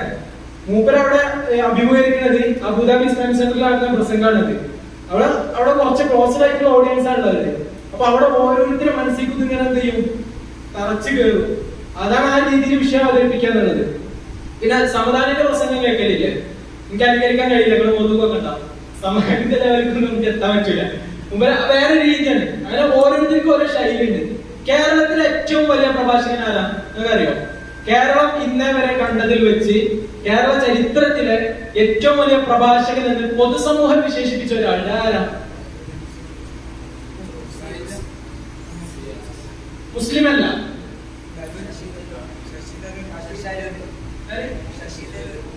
ശശി തരൂരല്ല. ശശി തരൂർ പ്രഭാഷകനാണ്, ഇപ്പൊ നല്ല ലീഡിംഗ് ആയിട്ടുള്ള പ്രഭാഷകനാണ്. പക്ഷെ കേരള ചരിത്രത്തില് കേരള സമൂഹം കണ്ടതിൽ വെച്ച് ഏറ്റവും നല്ല പ്രഭാഷകൻ എന്ന് അറിയപ്പെടുന്ന ഒരു പ്രഭാഷകനുണ്ട്. സുഗുനെ കേട്ടിക്കണോ? സുകുമാർ അഴീക്കോടിനെ കേട്ടിക്കണോ? സുകുമാർ അഴീക്കോടാണ് കേരളീയ ചരിത്രത്തിൽ ഇന്നേ വരെയുള്ളതില് ഏറ്റവും നല്ല പ്രഭാഷകൻ എന്ന് പൊതുസമൂഹം വിശേഷിപ്പിച്ച ആള്. നമ്മുടെ കൂട്ടത്തില് പല രീതിയിൽ പ്രഭാഷണം നടത്തുന്ന ആളുകളുണ്ട്. പക്ഷെ അതൊക്കെ എന്താണ്, നമ്മുടെ ഈ ഒരു സമുദായത്തിന്റെ ഉള്ളില് ഒതുങ്ങുന്നു. അതേപോലെ തന്നെ ചില ശൈലികളാണ്. മൂപ്പരുത് എന്ന് പറഞ്ഞാല് പൊതുസമൂഹം ഉൾക്കൊള്ളുന്ന ഒരു ശൈലിയായിരുന്നു. അതുകൊണ്ട് പക്ഷെ ഇയാൾ എന്ത് ചെയ്യില്ല, ഇയാൾ പ്രസംഗിക്കണ കേൾക്കണം എന്നുണ്ടെങ്കിൽ നമ്മൾ ഇങ്ങനെ ഇരിക്കേണ്ടി വരും. യൂട്യൂബിലൊക്കെ അടിച്ചിട്ട് ഇയാൾ പ്രസംഗിക്കും വളരെ സ്ലോയില്, അല്ലെങ്കിൽ സൗണ്ട് തീരെ അതിന് മൂപ്പര് പ്രസംഗിക്കുക. മൂപ്പര് ഒരു ഇന്റർവ്യൂലൊക്കെ പറയുന്നുണ്ട്, എന്റെ പ്രസംഗത്തിന്റെ തുടക്കത്തിലെ ശബ്ദം വർദ്ധിപ്പിക്കാൻ ദൈവം തമ്പുരാൻ വിചാരിച്ചാൽ പോലും സാധിക്കൂല. കാരണം അത്രയും നല്ല മൂപ്പര് സംസാരിക്കാം. ആ രീതിയിൽ സംസാരിച്ച ആളാണ് കേരളം എന്ത് ചെയ്തത്, ഏറ്റവും വലിയ പ്രഭാഷകൻ എന്ന് അടയാളപ്പെടുത്തിയത്. അത് കരുതിയിട്ട് നമ്മൾ നല്ല സംസാരിക്കണം എന്നല്ല അർത്ഥം. ഞാൻ പറഞ്ഞു തരുന്നത് ഓരോരുത്തർക്കും ഓരോ ശൈലി ഉണ്ട്. ഇപ്പോ സമദാനി സാഹിബിന്റെ പ്രസംഗങ്ങൾ നിങ്ങൾ കേൾക്കില്ലേ? മൂപ്പര് മദീനയിലേക്കുള്ള വാഗ്ദാനായിട്ട് കുറച്ച് മുമ്പ് പലരും കേട്ടിട്ടുണ്ടോ, കടപ്പുറത്ത് വെച്ചിട്ട് നടക്കുന്ന ഒരു എല്ലാ വർഷം നടക്കുന്ന ഒരു പ്രോഗ്രാം ഉണ്ട്. അതിൽ പ്രസംഗിക്കുന്ന ഒരു രീതി ഉണ്ട്. ഫുള്ള് നമ്മളെ ഇഷ്ക് പറയുന്ന ഒരു രീതിയായിരുന്നു. ഇതേ സമാധാനം തന്നെ മറ്റു വേദിയിൽ പോയിട്ട് അമ്മയെ കുറിച്ചിട്ട് അതാ ഒരു പൊതുസമൂഹത്തിൽ എങ്ങനെയാണ് പ്രസംഗിക്കുന്നത് എന്നുള്ളതിന്റെ ഉദാഹരണം സമാധാനത്തെ നമുക്ക് കാണാൻ പറ്റും. മുമ്പ് പൊതുസമൂഹത്തിന് പോയിട്ട് ഇപ്പോ നിങ്ങളെ കണ്ടിട്ടുണ്ടാവും, മോഹൻലാലോ മമ്മൂട്ടിയൊക്കെ ഇരിക്കുന്ന ഒരു വേദിയിൽ സംസാരിക്കുമ്പോൾ ഇവരൊക്കെ കരയുന്ന ഒരു പ്രസംഗം മുമ്പ് അമ്മനെ കുറിച്ചിട്ട് പറഞ്ഞിട്ട് സദസ് മൊത്തം കരയാണ്. ആ രീതിയിൽ പ്രസംഗിക്കുകയാണ്. അത് പൊതുസമൂഹത്തിലാണ്. അതേ സമാധാനം ഇവിടെ കടപ്പുറത്ത് വന്നിട്ട് എന്താ ചെയ്യുന്നത്, മദീന പറഞ്ഞിട്ട് ഈമാൻ വർദ്ധിപ്പിക്കുന്നത്. ഈ രീതിയിൽ നമുക്ക് പല ശൈലികളുണ്ട്. പിന്നെ നിങ്ങൾ ശശി തരൂരിനെ പറഞ്ഞല്ലോ, ശശി തരൂരിന്റെ പ്രസംഗങ്ങൾ ശ്രദ്ധിച്ചിട്ടുണ്ടോ? മുമ്പ് പാർലമെന്റിൽ പ്രസംഗിക്കണ ഇംഗ്ലീഷിലല്ല UN പ്രസംഗിക്കുന്നത്. ഐക്യരാഷ്ട്രസഭയിൽ സംസാരിക്കുന്ന ഇംഗ്ലീഷും പാർലമെന്റിൽ സംസാരിക്കുന്ന ഇംഗ്ലീഷും വ്യത്യാസമുണ്ട്. അപ്പൊ പറഞ്ഞു തരുന്നത് സദസ്സും ഓഡിയൻസും എന്താണെന്ന് മനസ്സിലാക്കിയിട്ട് എന്ത് ചെയ്യണം, നമ്മൾ പ്രസംഗിക്കണം എന്നുള്ളതാണ്. നമ്മുടെ സദസ്സിന് വളരെ നിഷ്കളങ്കരായിട്ടുള്ള, അതായത് നമ്മളെ ഈ നാട്ടുപുറത്തുള്ള ഏതെങ്കിലും ഗ്രാമത്തിലേക്ക് ഇപ്പൊ നിങ്ങളെ പല പള്ളിയിലും മജ്‌ലിസുന്നൂർ നടക്കുന്നുണ്ട്, സ്വലാത്ത് നടക്കുന്നുണ്ട്, അതിലൊരു പ്രഭാഷകനായിട്ട് നിങ്ങൾ ക്ഷണിച്ചത്. നിങ്ങൾ അവിടെ പോയി കണ്ടിട്ടുള്ള കണ്ട സാഹിത്യം കൂടി പറഞ്ഞാൽ എന്ത് ചെയ്യും, മറ്റുങ്ങളൊന്നും കേൾക്കൂല. നിങ്ങളുള്ള സാഹിത്യം എന്ന് പറഞ്ഞാൽ ആ മൂലരുട്ട് എന്തൊക്കെയാ വന്ന് എന്തൊക്കെയാ പറഞ്ഞു പോയി, നമുക്കൊന്നും തിരിഞ്ഞില്ല എന്നുള്ള രീതിയാണ് പറയാം. ഉള്ള സാഹിത്യം ഒന്നാകെ പോയിട്ട് എന്ത് ചെയ്യരുത്, നമ്മളെ സാഹിത്യകാരനാണെന്ന് അറിയിക്കാൻ വേണ്ടിയിട്ടുള്ള പ്രസംഗം അവിടെ നടത്തരുത്. അത് നടത്താൻ പറ്റിയ വേദികളുണ്ട്. നമ്മുടെ മത്സരങ്ങളിൽ എന്ത് ചെയ്യാം, നമുക്ക് സാഹിത്യം പരമാവധി ഉപയോഗപ്പെടുത്താം. അപ്പൊ ആ രീതിയിൽ നമ്മൾ മനസ്സിലാക്കാം. ഓഡിയൻസിനെ പരിഗണിക്കുക എന്നുള്ളത് ഒരു പ്രഭാഷകന്റെ ഏറ്റവും വലിയ ധർമ്മമാണ്. ഓഡിയൻസിനെ പരിഗണിച്ച് സംസാരിക്കാൻ. ഇപ്പൊ ഞാൻ ഇവിടെ സംസാരിക്കുമ്പോ ബാക്കിൽ ഒരാൾ ഓർമ്മയുണ്ടെന്നുണ്ടെങ്കിൽ അയാളെ പരിഗണിക്കാന്നുള്ള എന്റെ ധർമ്മമാണ്. പക്ഷെ ഞാൻ ശരിക്കും പ്രസംഗം അവസാനിപ്പിക്കേണ്ടതില്ല. പക്ഷെ പ്രസംഗം അവസാനിപ്പിച്ചാൽ എന്ത് ചെയ്യും, ബാക്കിയുള്ളവർക്ക് സമയം നഷ്ടപ്പെടും. പിന്നെ ഇതിനായിട്ട് വിളിച്ചു വരുത്തിയതാണ്, വേറെ ആരും ഇവിടെ സംസാരിക്കാറില്ല. അപ്പൊ ഞാൻ തന്നെ സംസാരിക്കണം, അവിടെ എങ്ങനെ സംസാരിച്ച് പോവുകയാണ്. അപ്പൊ ഈ രീതിയിൽ എന്തെങ്കിലും നമ്മൾ സദസ്സിനും ഓഡിയൻസിനും മനസ്സിലാക്കാൻ വേണ്ടിയിട്ട് നമ്മൾ ശ്രദ്ധിക്കേണ്ടതുണ്ട്. അപ്പൊ നമ്മൾ പോയിന്റ് കണ്ടെത്തുക എന്നുള്ളതാണ് ഫസ്റ്റ് ചെയ്യേണ്ടത്. പിന്നെന്ത് ചെയ്യണം, പിന്നെന്താ ചെയ്യേണ്ടത്, പോയിന്റിനെ സോർട്ട് ചെയ്യുക. പിന്നെ മൂന്നാമതായിട്ട് അതിനെ ഓർഡർ ആക്കുക. പിന്നെ പ്രസംഗിക്കുക. പ്രസംഗിക്കാന്നുള്ളത് ഏത് രീതിയിലും നമുക്ക് തുടങ്ങാവുന്നതാണ്, ഏത് രീതിയിൽ അവസാനിപ്പിക്കാവുന്ന, ഓരോരുത്തർക്കും ഓരോ രീതി അവലംബിക്കാവുന്നതാണ്. ഇത് ഓരോരുത്തരുടെ ശൈലി എന്ത് ചെയ്യണം, നിങ്ങൾ രൂപീകരിച്ചെടുക്കണം. നിങ്ങൾ നിർബന്ധമായിട്ട് കേൾക്കേണ്ട പ്രഭാഷകരെ അത് സാവധാന സാഹിബിന്റെ പ്രസംഗങ്ങൾ നിർബന്ധമായിട്ട് കേൾക്കാൻ ശ്രമിക്കണം. പിന്നെ അതേപോലെ തന്നെ സുകുമാർ അഴീക്കോടിന്റെ പ്രസംഗം കേൾക്കണം. പിന്നെ ശശി തരൂരിന്റെ പ്രസംഗങ്ങൾ കേൾക്കണം. ഈ മൂന്നും ഈ ആളുകളുടെ പ്രസംഗം നിങ്ങൾ കേട്ട് കഴിഞ്ഞാൽ, പിന്നെ നമ്മുടെ പ്രഭാഷകരുണ്ടല്ലോ, ഒരുപാട് മതപ്രഭാഷകർ രംഗത്തില്ല, ഇവിടെ പ്രസംഗങ്ങളൊക്കെ കേട്ട് കഴിഞ്ഞാല് നമുക്ക് കണ്ടന്റ് കിട്ടും. അതുപോലെ തന്നെ ഇവരുടേതായ ഒരു രീതികളുണ്ട്. ഇവര് ഓരോ സദസ്സിലും പ്രസംഗിക്കുന്ന രീതികളുണ്ട്. ക്യാംഷാജിന്റെ പ്രസംഗങ്ങൾ നിങ്ങൾ കേൾക്കലുണ്ടോ? ഒരു തന്നെ തീപ്പൊരി പ്രസംഗങ്ങളായിരിക്കും. ഈ തീപ്പൊരി നമുക്ക് എല്ലായിടത്തും എടുത്തിടാൻ പറ്റില്ല. അതേപോലെ തന്നെ വളരെ ശാന്തനായിട്ട് മുമ്പിൽ സംസാരിക്കലുണ്ട്. വളരെ എന്താ പറയാ, ഇപ്പൊ സോൾ ടോക്ക് എന്ന് പറഞ്ഞിട്ട് ഒരു രീതി ഉണ്ട്. നിങ്ങൾ ആരെയൊക്കെ എത്തിയാൽ മനസ്സിലാവും. നമ്മുടെ പുതിയ സമാജത്തില് ഉപയോഗപ്പെടുത്തിയിട്ടുള്ള രീതിയാണ് സോൾ ടോക്ക് എന്ന് പറയുന്നത്. അതാ PMA ഗഫൂറിന്റെ പ്രസംഗമൊക്കെ നിങ്ങൾ ആരെങ്കിലും വളരെ ശാന്തനായിട്ട് അന്നൻകുട്ടി ജോസ് അങ്ങനത്തെ ഒരാളുടെ ഇവരെ പ്രസംഗമൊക്കെ ശ്രദ്ധിച്ചിട്ടില്ല. സിമ്പിളായിട്ടാണ് പറഞ്ഞു പോവുക. അങ്ങനെയുള്ള പ്രസംഗം, അതിനാണ് സോൾ ടോക്ക് എന്ന് പറയാം. ഈ രീതിയിലും സംസാരിക്കാൻ പറ്റും. ഇതും ഒരു പ്രസംഗത്തിന്റെ ശൈലിയാണ്. ഇപ്പോ കഥയൊക്കെ പറഞ്ഞിട്ട് ഇങ്ങനെ അറിയില്ല, അന്ന് കായികത്തിൽ ഇസ്മായിൽ സാഹിബ് തന്റെ പാർലമെന്റിലേക്ക് നടന്നു പോകുന്നു, ഈ സമുദായത്തിന്റെ സ്വപ്നങ്ങൾ മുഴുവനായിരുന്നു അദ്ദേഹത്തിന്റെ നെഞ്ചത്തുണ്ടായിരുന്നു. ഇത് പറയുന്നത് എന്താണ്? ഇതാണ് സോൾ ടോക്കിന്റെ രീതി എന്ന് പറയുന്നത്. കായികത്തിൽ ഇസ്മായിൽ സാഹിബ് പാർലമെന്റിലേക്ക് കടന്നു പോവുകയാണ്. അദ്ദേഹത്തിന്റെ മനസ്സ് നിറയെ തന്റെ സമുദായത്തെ കുറിച്ചുള്ള ആശങ്കകളാണ്. വിദ്യാവിഭജനം നടന്നു കഴിഞ്ഞു. ഒരുപറ്റം മുസ്ലിങ്ങൾ പാകിസ്ഥാനിലേക്ക് പോയി. ഇനി എന്റെ ജനത എന്ത് ചെയ്യും? ഇനി ഇവിടെ ജീവിക്കുന്ന മുസ്ലിങ്ങൾക്ക് എനിക്ക് എന്ത് ചെയ്യാൻ കഴിയും എന്ന ചിന്തയിലാണ് അദ്ദേഹം ഭരണഘടനാ അസംബ്ലിയിലേക്ക് പോയത്. അങ്ങനെയാണ് പ്രിയപ്പെട്ടവരെ ഭരണഘടനയിൽ അദ്ദേഹം നമ്മുടെ ന്യൂനപക്ഷങ്ങൾക്ക് വേണ്ടിയിട്ടുള്ള അവകാശങ്ങൾ എഴുതിപ്പെട്ടത്. 1950 ഈ ഭരണഘടന പാസ്സാക്കുമ്പോൾ അവിടെ 30, 26, 28 വകുപ്പുകൾ ഇവിടുത്തെ ന്യൂനപക്ഷങ്ങൾക്ക് വേണ്ടി രേഖപ്പെടുത്തിയതിന് പിന്നിൽ ആ മഹാനായ കായിക മില്ലത്തിന്റെ കരങ്ങൾ ഉണ്ടായിരുന്നു. ഇതാണ് സോൾ ടോക്ക്. ഇതെന്തായാലും ഇത് ക്യാപ്ഷാജിന്റെ സ്നേഹിതരെ പ്രസംഗിക്കാൻ എങ്ങനെ പറയാം? വർഷങ്ങൾക്ക് മുമ്പ് ഇസ്മായിൽ സാഹിബ് പാർലമെന്റിലേക്ക് കടന്നു പോവുകയാണ്. ഈ സമുദായത്തിന്റെ ആശങ്കകൾ മുഴുവൻ നെഞ്ചിലേറ്റിക്കൊണ്ട് അദ്ദേഹം പാർലമെന്റിലേക്ക് കടന്നു പോവുകയാണ്. എന്നിട്ട് അദ്ദേഹം തന്റെ അംബേദ്കറിന്റെ മുന്നിൽ ചെന്ന് പറയുകയാണ്, ഇവിടെ കുറച്ച് മുസ്ലിങ്ങളുണ്ട്, അവർക്ക് ഇവിടുത്തെ അവകാശങ്ങൾ ഹനിച്ചു കൊടുക്കരുത്, അവരുടെ അവകാശങ്ങൾക്ക് ഇവിടെ നിങ്ങൾ ശബ്ദമുയർത്തണമെന്ന് പറഞ്ഞുകൊണ്ട് അദ്ദേഹം അന്ന് എഴുതപ്പെട്ട ആ ആർട്ടിക്കിളുകളാണ് ഇന്നും ഇവിടുത്തെ ന്യൂനപക്ഷങ്ങൾക്ക് സംരക്ഷണം നൽകിക്കൊണ്ടിരിക്കുന്നത്. അതുകൊണ്ട് പ്രിയപ്പെട്ട യുദ്ധലേഖകാരാ, നീ മനസ്സിലാക്കേണ്ടത് നിന്റെ ചരിത്രം എന്ന് പറയുന്നത്, നിന്റെ കായികം എന്ന് പറയുന്നത് ഇന്നലകളിൽ ഈ രാജ്യത്തിന്റെ പുരോഗതിക്ക് വേണ്ടി ഇവിടുത്തെ ഉമ്മത്തിന് വേണ്ടി ശബ്ദിച്ചവരായിരുന്നു യുദ്ധലേഖകാരാ. നീ തളരരുത്, നീ തളരരുത്, നീ തളരരുത്. ഇതേ പ്രസംഗം PMA സംസാരിക്കാൻ എന്തായിരുന്നു? മനസ്സിലായില്ലേ? ഡിഫറൻസ് മനസ്സിലായില്ലേ? ഇതേ രീതി എന്താ ചെയ്യരുത്? എല്ലായിടത്തും പോയിട്ട് പറയുകയും ചെയ്യരുത്. എല്ലായിടത്തും പോയിട്ട് നിങ്ങൾ ക്യാൻഷാജിനെ പോലെ പ്രസംഗിക്കരുത്. വഖഫ് നിങ്ങളുടെ വിഷയം വഖഫല്ലോ. വഖഫ് വിഷയത്തില് ക്യാൻഷാജി അവിടെ സംസാരിച്ചിരുന്നു. അതേ വിഷയത്തില് നിയമസഭയില് അവിടെ പെരിന്തൽമണ്ണത്തെ MLA അല്ലേ നജീബ് ഖാൻ എന്നാണ് സംസാരിച്ചിട്ടുള്ളത്. ആ നജീബ് ഖാൻ സംസാരിക്കുന്നുണ്ട്. അപ്പൊ ഇങ്ങനെയുള്ള വിഷയങ്ങളിലൊക്കെ അപ്പൊ അതിനൊക്കെ ഒരു രീതിയുണ്ട്. നിയമസഭയിൽ ഇങ്ങനെ തീപ്പൊരിയായിട്ട് പ്രസംഗിക്കാൻ പറ്റില്ല. നിയമസഭയിൽ പുറത്തൊക്കെ ഒരേപോലെ പ്രസംഗിക്കുന്ന ഒരു MLA ആരാ? നിങ്ങളെ അടുത്ത നാട്ടുകാരനാ ബഷീറിനെ അറിയില്ലേ? സംശയച്ചൊക്കെ അവിടെ ഇരിക്കേ, ഞാനും ചൊക്കെ നാട്ടുകാരല്ലേ, സ്പീക്കറോട് അറിയില്ലേ? നമ്മളൊക്കെ നാട്ടുകാരല്ലേ അറിയില്ലേ? അത് നിയമസഭയിൽ മൂപ്പർക്ക് അങ്ങനെ പറയാൻ പറ്റൂ. മൂപ്പര വ്യക്തിത്വമാണത്. സംശയച്ചൊക്കെ കുട്ടിയാണ്. അവിടെ ഇരിക്കും. ഞങ്ങളൊക്കെ ഇന്നലെ തുടങ്ങിയതാണെന്ന് അറിയില്ലേ? മൂപ്പരക്കേ പറ്റുള്ളത്. നമ്മളങ്ങനെ നിയമസഭയിൽ പ്രസംഗിക്കാൻ പറ്റൂല. മൂപ്പര ശൈലി, മൂപ്പരപ്പാന്റെ ശൈലി അതാണ്. അതെന്താ? അത് അംഗീകരിക്കപ്പെട്ടു. ആ ശൈലി, ആ ഒരു വ്യക്തിത്വത്തിന് ആ ശൈലി അംഗീകരിക്കപ്പെട്ടു. ഇതേ ഭാഷയിൽ അവിടെ ചെന്നാണ് ഉമ്മൻചാണ്ടിക്ക് പ്രസംഗിക്കാൻ പറ്റൂല, BS പ്രസംഗിക്കാൻ പറ്റൂല. അതെന്താണ്? നെഗറ്റീവാണ്. അപ്പൊ ഓരോരുത്തരുടെ ശൈലികൾ രൂപപ്പെടുത്തുക എന്നുള്ളത് അതാണ് ഞാൻ പറഞ്ഞത്. ഇപ്പൊ BS ശൈലി എങ്ങനെ? BS കേരളത്തിന്റെ മുൻ മുഖ്യമന്ത്രി ആയിരുന്നു, പ്രതിപക്ഷ നേതാവായിരുന്നു അല്ലെ? ഇവരെങ്ങനെ പ്രസംഗിക്കല്? അതായത് ഞാൻ പറഞ്ഞു വരികയാണെങ്കിൽ ഈ പ്രതിപക്ഷം എന്തിനൊക്കെ എതിർത്ത് കഴിഞ്ഞാലും ഇവിടെ ഇടതുപക്ഷമുള്ളിടത്തോളം കാലം ഈ കേരളവുമായിട്ട് ഞങ്ങൾ മുന്നോട്ട് പോവുക തന്നെ ചെയ്യും. അതിനെ തകർക്കാമെന്ന് ഒരു കോൺഗ്രസ്സുകാരനും മനസ്സിൽ വെക്കേ വേണ്ട. ഇതാണ് ഇത്. കേരളത്തിന്റെ മുഖ്യമന്ത്രിയായിരുന്നു, പ്രതിപക്ഷ നേതാവായിരുന്നു. ഇപ്പത്തെ മുഖ്യമന്ത്രി എങ്ങനെ പ്രസംഗിക്കല്?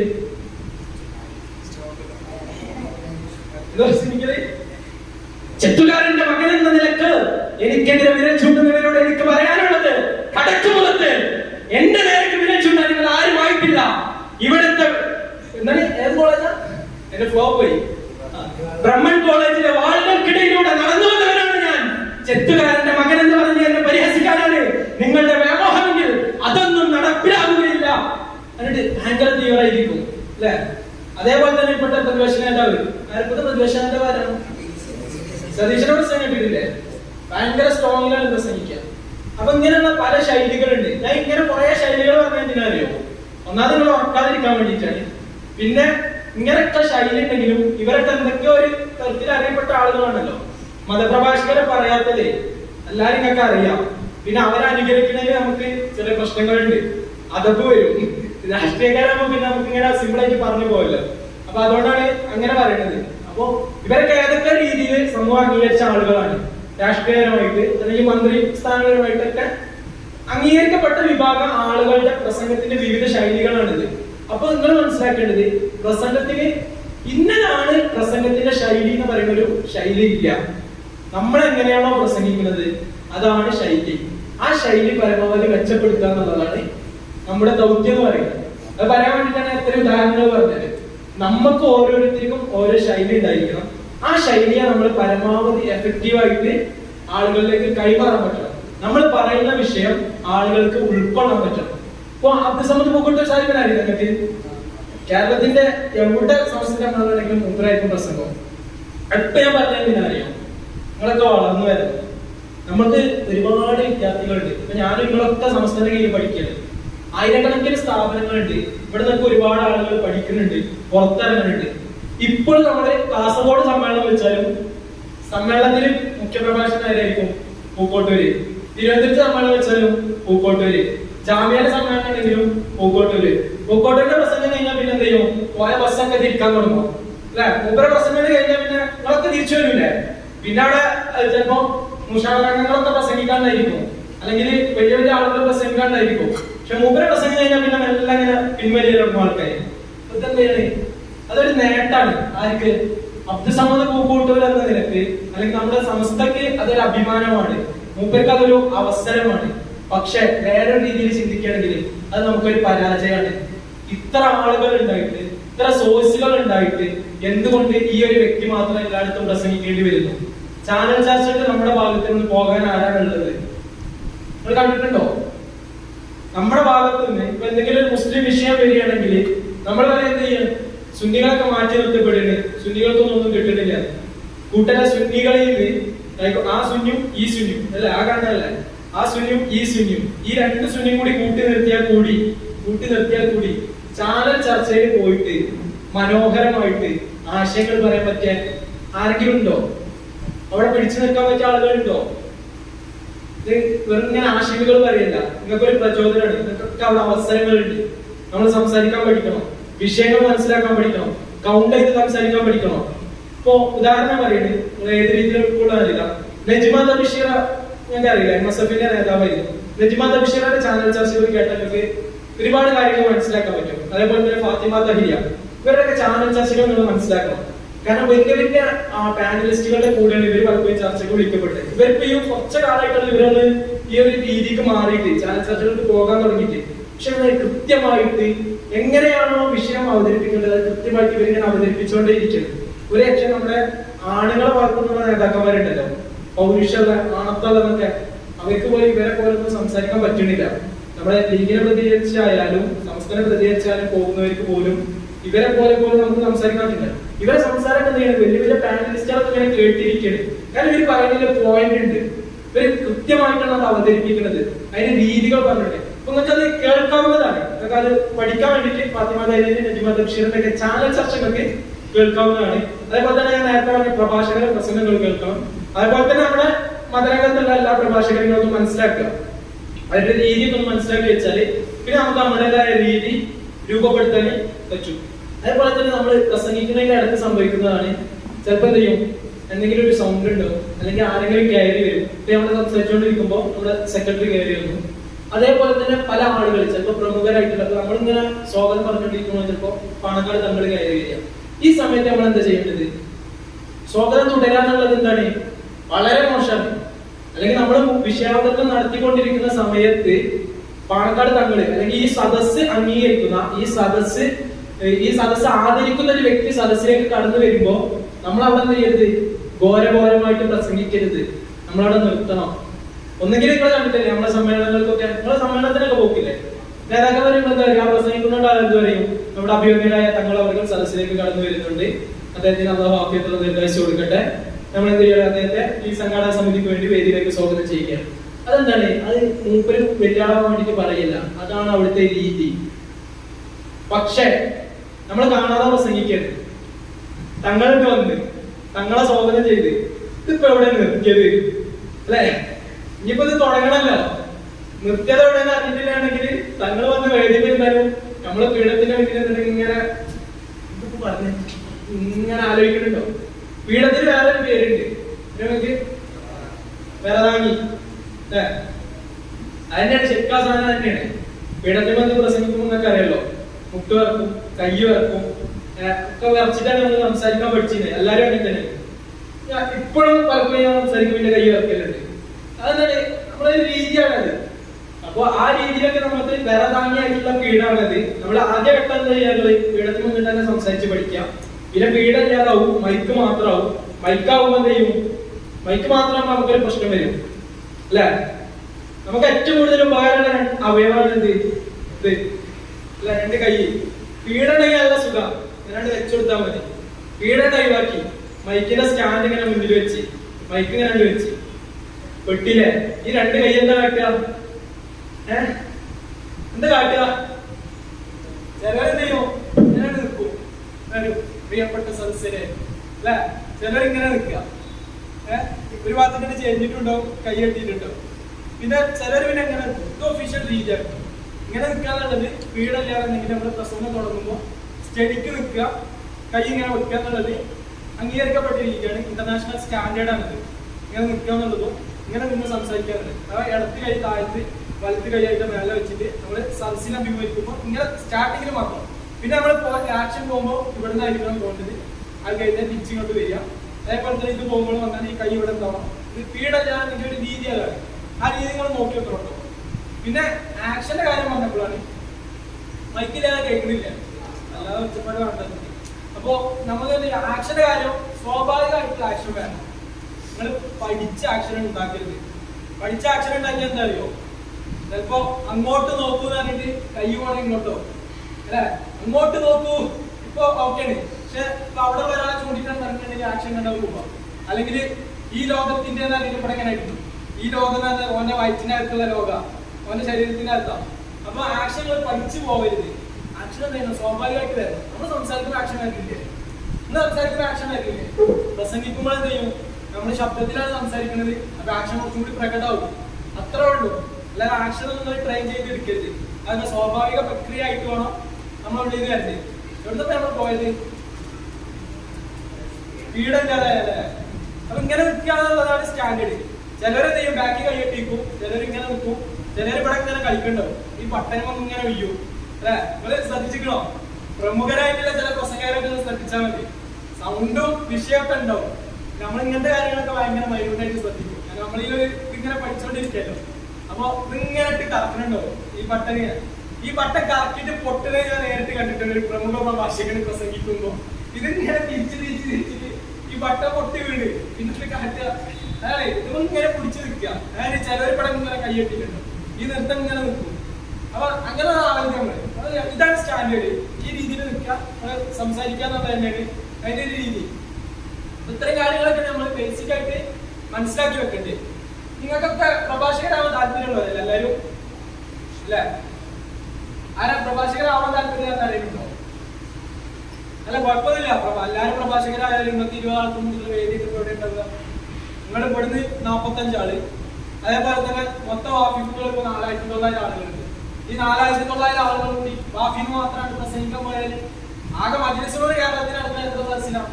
4500 സദസ്സാണ് ഇപ്പൊ നിലവിലുള്ളത്. ഹൈദരാബാദിൽ വഫാത്താകുമ്പോൾ ഈ 4500 സദസ്സ് ഒരു ദിവസം നടന്നാൽ നിങ്ങൾ എന്നാലും ബാക്കിയോ അല്ലേ? മജ്‌ലിസിനോട് മാത്രം പോകണമെങ്കിൽ ബാക്കിയുള്ള മാത്രമാണ് നമ്മുടെ സീക്കാള്. പിന്നെ ദാറുൽ ഇതിന് കുറെ ആൾക്കാർ ഇറങ്ങുന്നല്ലേ? പൈസ ജാമ്യാൻ എത്ര ആൾക്കാർ ഇറങ്ങുന്നുണ്ട്? എത്ര സ്ഥാപനങ്ങളുണ്ട് നമുക്ക് ഇവിടെ ഒക്കെ ഇറങ്ങുന്നുണ്ട്. എല്ലാ സ്ഥാപനത്തിൽ പഠിച്ചവർക്ക് മാത്രം പ്രസംഗിക്കാൻ പറ്റുള്ളൂ അങ്ങനെ ഉണ്ടോ? ക്യാംഷാജി ഏത് അറബി കോളേജിൽ പഠിച്ച്?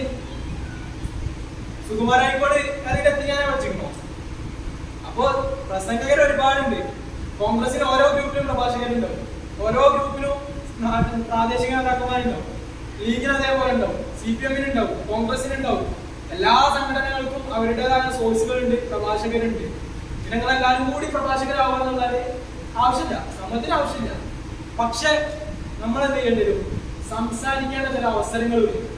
അവിടെ നമ്മൾ മറ്റൊരു സംസാരിക്കാന്നുള്ളതല്ല, അവിടെ അങ്ങനെ അവസരം വരുന്ന സമയത്ത് നമുക്ക് എന്ത് ചെയ്യണം? നന്നായിട്ട് സംസാരിക്കാൻ കഴിയണം. അതാണ് നിങ്ങൾ ഇതുകൊണ്ട് ലക്ഷ്യം വെക്കുന്നത്. നമുക്ക് എന്ത് ചെയ്യണം? ഒരു 4 ആളെ മുന്നിൽ നല്ല ആത്മവിശ്വാസത്തോട് കൂടി എഴുന്നേറ്റ് നിന്ന് സംസാരിക്കാൻ കഴിയുന്ന ആളുകളാണ്. അത് പ്രസംഗത്തിന്റെ കാര്യത്തിലായാലും ഇപ്പൊ ഡിബേറ്റിന്റെ കാര്യം ഞാൻ ജസ്റ്റ് സൂചിപ്പിച്ചിട്ടുള്ളൂ. നിങ്ങൾ അടുത്ത ഘട്ടത്തേക്ക് കിടക്കുമ്പോൾ അത് പറഞ്ഞാൽ മതി. പിന്നെ നിങ്ങൾ ഇപ്പൊ പ്രഭാഷണത്തിലാണ് നിൽക്കുന്നത്. ഡിബേറ്റിന്റെ കാര്യങ്ങൾ വളരെയധികം ശ്രദ്ധിക്കണം. കാരണം ഇപ്പോ പൊതുവെ ഡിബേറ്റുകളും ചർച്ചകളുമാണ് സമൂഹത്തിൽ നടന്നുകൊണ്ടിരിക്കുന്നത്. പ്രസംഗങ്ങളൊക്കെ കുറഞ്ഞു വരുന്നത്, കൂടുതൽ ചർച്ചകളായി മാറി. ഇപ്പൊ ക്ലബ് ഹൗസ് ഒക്കെ വന്ന് സോഷ്യൽ മീഡിയകളൊക്കെ വഴിമാറിയപ്പോൾ എന്തായി? കൂടുതൽ ചർച്ചകൾ, ഡിസ്കഷനുകളാണ് നടക്കുന്നത്. പഴയ പല പ്രഭാഷണങ്ങൾക്ക് അത്ര പ്രസക്തി ഇല്ല. അപ്പൊ ആ രീതിയിലൊക്കെ ചർച്ചകൾ കൂടി ഇടപെടണം. പിന്നെ നമുക്ക് ഇൻഷാല്ലാ ഇനി പ്രാക്ടിക്കൽ സെക്ഷൻ കിടക്കാം അല്ലെ?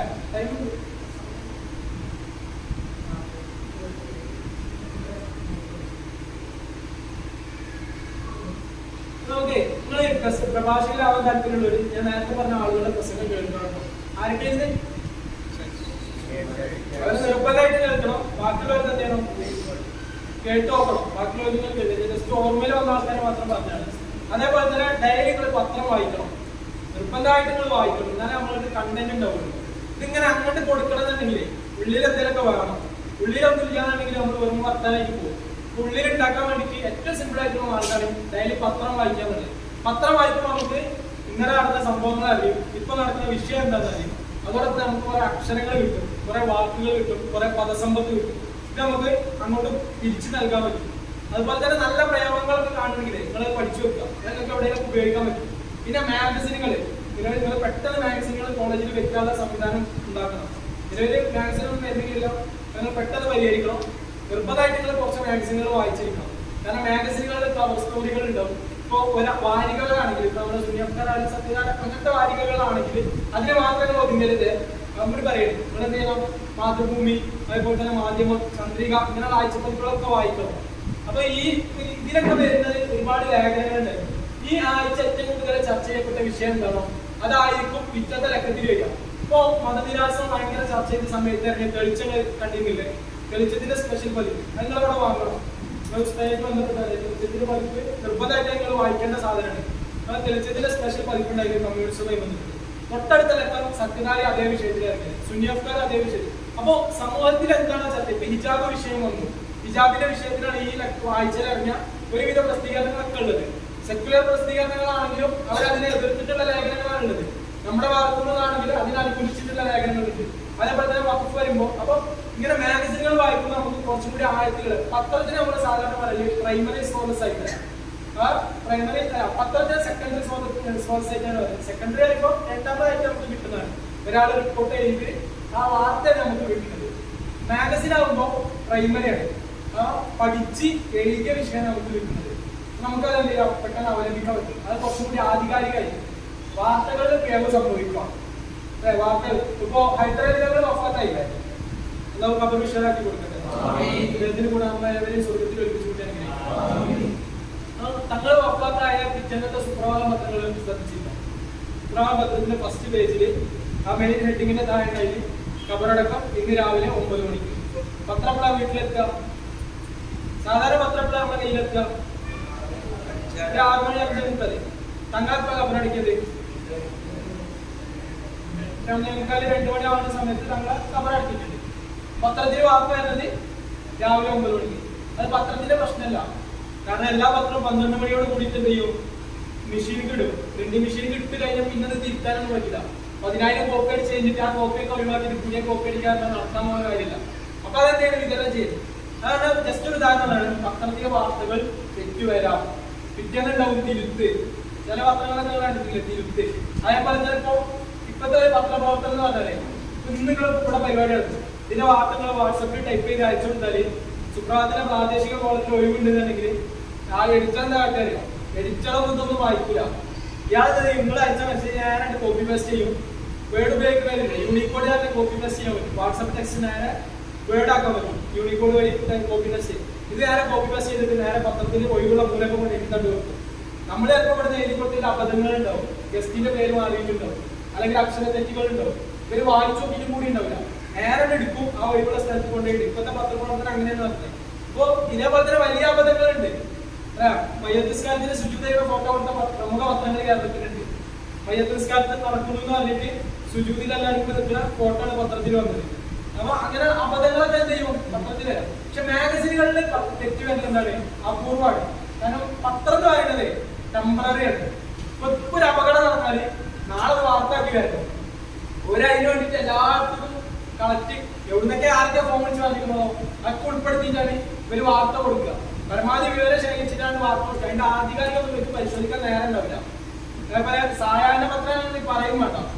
ഇപ്പൊ കോഴിക്കോട് ഒരു ബസ് വന്ന് 4 ആളെ വെച്ചിട്ട് ഇവിടെ ഒരാൾ പറഞ്ഞു കഴിഞ്ഞാല് സായാഹ്ന പത്രത്തിന്റെ അടിച്ചെടുത്ത് കയറ്റെങ്കിൽ ഇവരത് വാർത്താക്കിയിട്ടുണ്ടാവും.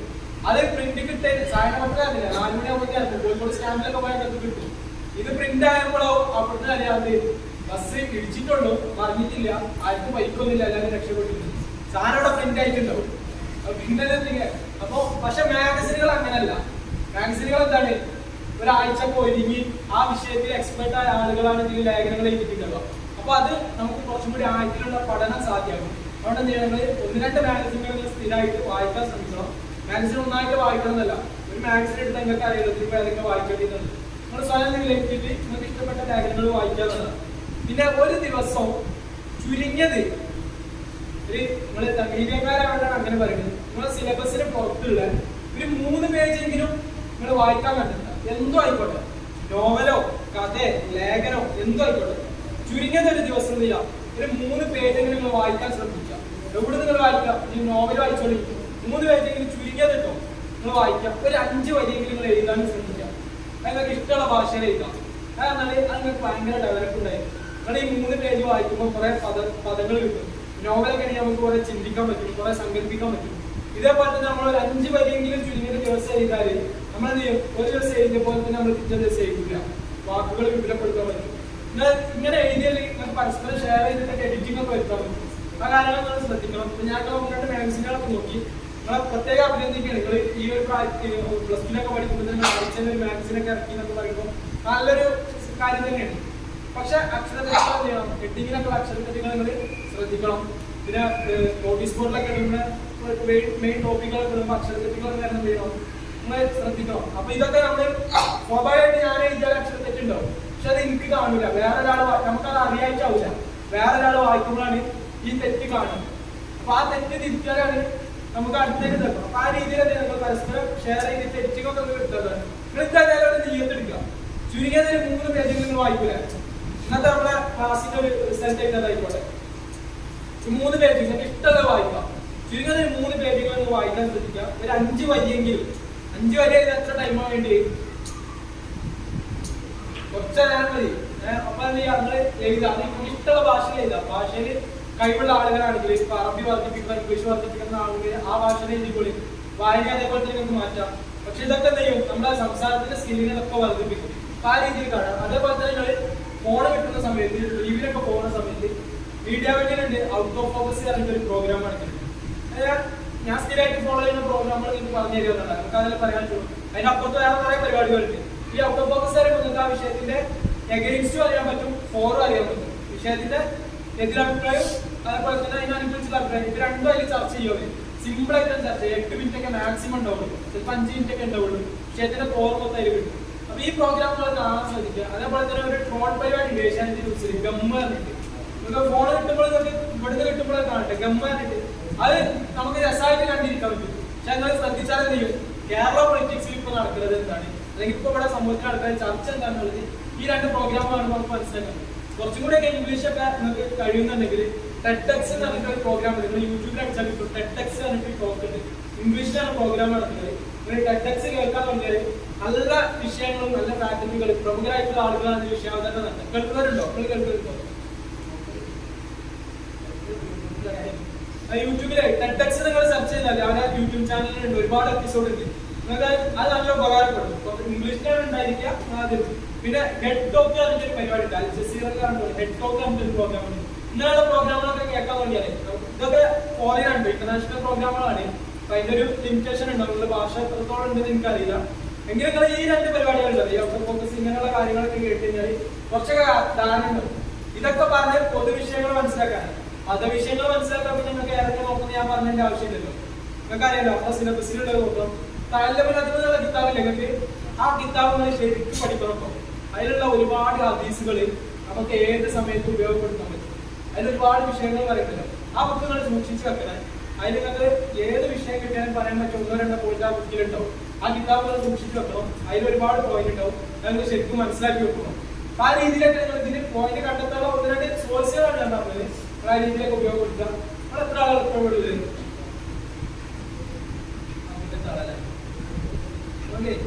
ഒന്ന് ഗ്രൂപ്പ് ആവണില്ലല്ലോ. എത്ര ഗ്രൂപ്പ് ആവാം?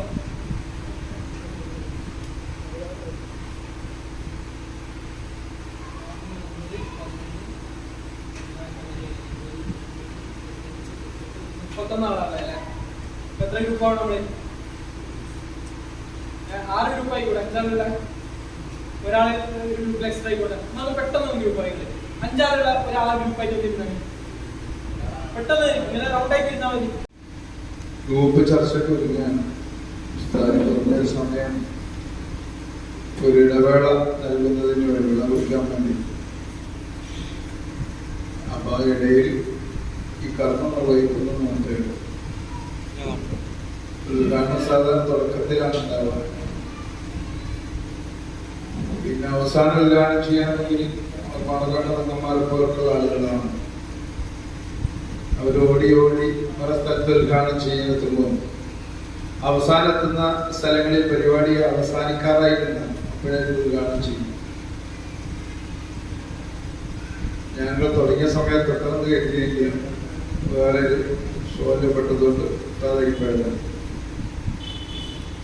അതായത് വളരെ എനിക്ക് കുറഞ്ഞ സമയമാണെന്ന് കേട്ടതെങ്കിലും എനിക്ക് വളരെ ഇഷ്ടപ്പെട്ടു. നമ്മുടെ പഠനത്തിലെ വളരെ പ്രധാനപ്പെട്ട ചില സംഗതികളാണ്. കുറെ വായിക്കുക, പഠിക്കുക, പരീക്ഷയ്ക്ക് എഴുതുക, ജയിക്കുക, മാർക്ക് വാങ്ങുക എന്നതിലുപരി ഈ പഠനം പ്രായോഗിക തലത്തിലേക്ക് എങ്ങനെ കൊണ്ടുവരും എന്നതിനെ സംബന്ധിച്ചുള്ള ചില സൂചനകളാണ് നമുക്ക് ഇവിടെ ഈ ക്ലാസ്സിലൂടെ നൽകുന്നത്.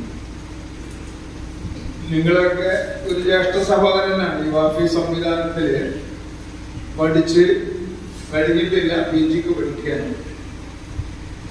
അപ്പൊ നമ്മൾ ചിന്തിക്കേണ്ടത് എന്താണെന്ന് വെച്ചാൽ, ഇങ്ങനെ ഒരാൾ വന്ന് PG ഒക്കെ കഴിഞ്ഞു, വാഫിയായി 10 കൊല്ലം കഴിഞ്ഞ ഒരാൾ വന്ന് ക്ലാസ് എടുക്കുന്നത്, നിങ്ങളെ കൂട്ടത്തിൽ നിന്ന് പഠിച്ചുകൊണ്ടിരിക്കുന്ന ഒരാൾ വന്ന് ക്ലാസ് എടുക്കുന്നതും തമ്മിൽ നമ്മൾ വളരെ ഫീൽ ചെയ്യുന്ന ഒരു സംഗതിയാണ്. ഇദ്ദേഹം ഇങ്ങനെ ആയിത്തീരുന്നത്, ഇങ്ങനെ ക്ലാസ് എടുക്കുന്ന ആളായിത്തീരുന്നത്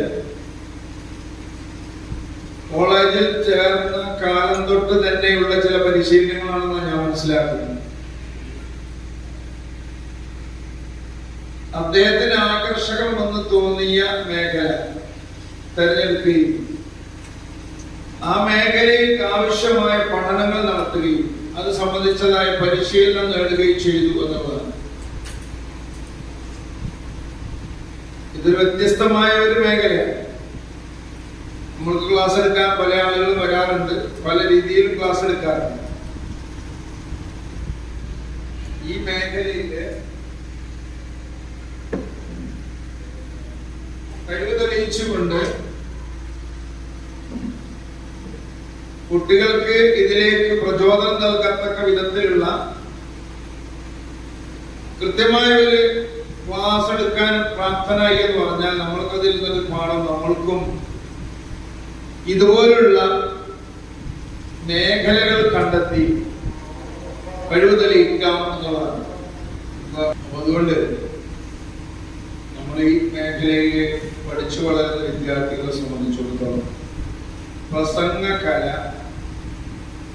അത് അനിവാര്യമായ ഒരു സംഗതി തന്നെയാണ്. നമ്മൾ എവിടെയാണ് എത്തിപ്പെടാന്നുള്ളത് നമ്മൾക്ക് നേരത്തെ തീരുമാനിക്കാൻ കഴിയില്ലെങ്കിലും ഈ മേഖലയിലേക്ക് കടന്നു വന്ന നമ്മൾ ഒരു പ്രബോധകനായി മാറുക എന്നതാണ് നമ്മുടെ മുമ്പിലുള്ള പ്രധാനപ്പെട്ട ലക്ഷ്യം. നമ്മുടെ പ്രബോധന പ്രവർത്തനങ്ങളിൽ ഇന്ന് ഏറ്റവും വലുത് പ്രഭാഷണം തന്നെയാണ്. പ്രഭാഷണത്തിന് എന്തൊക്കെ വേണം, അതിന് എന്തെല്ലാം ഉണ്ടായിരിക്കണം എന്നതിനെ സംബന്ധിച്ചാണ് നിങ്ങൾക്ക് ഇവിടെ ക്ലാസ് എടുത്ത് തരുന്നത്. നമ്മൾക്കറിയാം, ഇന്ന് ഒരുപാട് ആളുകൾ തടിച്ചുകൂടുന്ന പ്രഭാഷകന്മാരുണ്ട്. എന്നാൽ അതേ ശൈലിയിലും ഈണത്തിൽ വേറൊരാൾ പ്രസംഗിക്കാൻ നിന്നാൽ അവിടെ അത് കൂടിക്കൊള്ളൊന്നുമില്ല. എന്താണ് അവിടുത്തെ പ്രശ്നം എന്ന് വെച്ചാൽ, ശൈലിയോടൊപ്പം തന്നെ അതിലുള്ള കണ്ടന്റ്, പ്രധാനപ്പെട്ട ആ വിഷയവുമായി ബന്ധപ്പെട്ട ആധികാരികമായി പഠനം നടത്തിക്കൊണ്ട് പറയാൻ കഴിയുക എന്നതാണ് ഏറ്റവും പ്രധാനം. ഇവിടെ സൂചിപ്പിച്ചതുപോലെ ഇവിടെ പ്രഭാഷണം നടത്തണമെങ്കിൽ മുഖ്യ പ്രഭാഷണത്തിന് സമതുപോലുള്ള അദ്ദേഹം പ്രത്യേകമായ ഗണവും ശൈലിയൊന്നും ആ പ്രസംഗത്തിലില്ല. പക്ഷെ അദ്ദേഹം ആ വിഷയം വളരെ കൃത്യമായി പഠിച്ചിരിക്കുന്നില്ല. ആനുകാലികമായ ആ വിഷയത്തെ പറ്റി ആദ്യം തന്നെ അദ്ദേഹം ചെയ്യുന്ന പണിയിൽ സമയം മെനക്കെടിച്ച് അതിനാവശ്യമായ ഗ്രന്ഥങ്ങളോ ആളുകളെ കണ്ടിട്ടോ എന്താണെങ്കിലും ശരി, അത് കണ്ട് വിഷയം കൃത്യമായി പഠിച്ച് അക്കമിട്ട് അതിന്റെ ഡേറ്റും തീയതിയും അടക്കം കൃത്യമായി പറയും എന്നതാണ് അദ്ദേഹത്തിന്റെ പ്രസംഗങ്ങൾക്കാർ ആളുകളെ കാതുകൊടുപ്പിച്ചിരിക്കുന്നത്. കൃത്യമായി ഡേറ്റ് പറയാൻ കഴിയണം, ആളെ പേര് പറയാൻ കഴിയണം. ഇതൊക്കെ വളരെ ആധികാരികമാവണം, കാര്യങ്ങൾ വളരെ കൃത്യമായിരിക്കും. അതിൽ നമ്മൾക്ക് മനസ്സിലാക്കാൻ കഴിയുന്നത് നമ്മളെ വെറുതെ നല്ല ചില ആളുകൾ നല്ല പ്രഭാഷകന്മാരുടെ ശൈലിയൊക്കെ ഉണ്ടാവും. ആ ശൈലിയിൽ നന്നായിട്ട് നല്ല ആയത്തും ഹദീസും രണ്ടുപേരും പദ്യമൊക്കെ ചൊല്ലി പിന്നെ അവസാനമാണ് പറയുമ്പോൾ അതിനകത്ത് കാര്യം ഉണ്ടാവും. നവംബർ കങ്ങാടിയിലെ പ്രഭാഷകരെ ഞാൻ ചെറിയ പ്രസംഗത്തിൽ നടത്തുന്നത് കേട്ടിട്ടുണ്ട്. അപ്പോൾ രൂപത്തിലൊക്കെ പ്രസംഗിക്കുന്നു. നല്ല ശൈലിയാണ്, ആളുകൾ കേട്ടിരിക്കുന്ന ശൈലിയും ശബ്ദവും ഒക്കെ. ഒരു 5-10 മിനിറ്റ് പ്രസംഗമൊക്കെ ഞാൻ കേട്ടിട്ടുണ്ട്. പങ്കാളിയിൽ പങ്കാളിയിൽ സംഘടിപ്പിച്ച ഒരു പരിപാടിയിൽ എന്തൊരു വിഷയം, ആനുകാലികമായ വിഷയത്തെ സംബന്ധിച്ചുള്ള ഒരു പ്രഭാഷണത്തിന് ഇവരെ കക്ഷി ഏറ്റിട്ട് അവ ഞാൻ പ്രസംഗിക്കുന്ന മുമ്പിൽ വന്ന പ്രസംഗം തന്നെ നല്ല ഈ ആയത്തും ഹദീസും ഒക്കെ നല്ല ശൈലിയിലാണ്, പാട്ടൊക്കെ ശൈലി അത് കാത് ഓർപ്പിച്ചു. വിഷയം പറയാൻ നോക്കിയപ്പോൾ ശൂന്യമായിട്ട് സംഭവം എല്ലാത്തൊന്നുമില്ല. അവസാന ആളുകളുടെ കണ്ണിലേക്ക് നോക്കുന്നത് സത്യാർത്ഥി തന്നെ പറഞ്ഞു, ഒന്ന് നിർത്താൻ പറഞ്ഞത് ബാക്കി ഇത് പറയാനെങ്കിൽ അതിന് നന്ദിയത് ഈ ആളുകൾ പോലെ കൂടിയെടുത്ത് എപ്പായാലും സംഭവം. ഞാനും ആകെ ഇവരോട് നിർത്താൻ പറയാനും അതല്ല, അപ്പൊ നിർത്താൻ കക്ഷിക്ക് പോതിന്റെ കക്ഷി പ്രസംഗിക്കാനുള്ള ആളില്ല. ആള് സംസ്ഥാനത്തിൽ ആള് കഴിഞ്ഞു വരും. അപ്പൊ നമ്മൾ നല്ല ശബ്ദവും ശൈലിയൊന്നും ഉണ്ടായിട്ട് കാര്യം വിഷയത്തെ പറ്റി കൃത്യമായി പഠിച്ച് അവതരിപ്പിക്കാൻ പഠിക്കാൻ.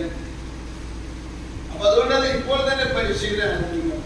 നമുക്കറിയാം, പണ്ടൊക്കെ ദർശനമൊന്ന് കുട്ടികൾ വഴുതു പറയാൻ പോകുന്ന പ്രധാനപ്പെട്ട ആ ഉദ്ദേശം എന്ന് വെച്ചാൽ ചില്ലറ കിട്ടും, ഒരാവശ്യത്തിന് വേണ്ടിയുള്ള ചില്ലറ കിട്ടും, കാശ് കിട്ടും എന്നുള്ളതിൽ ഉപരി പ്രസംഗിച്ച് പഠിക്കുക എന്നുള്ളത് തന്നെയാണ്.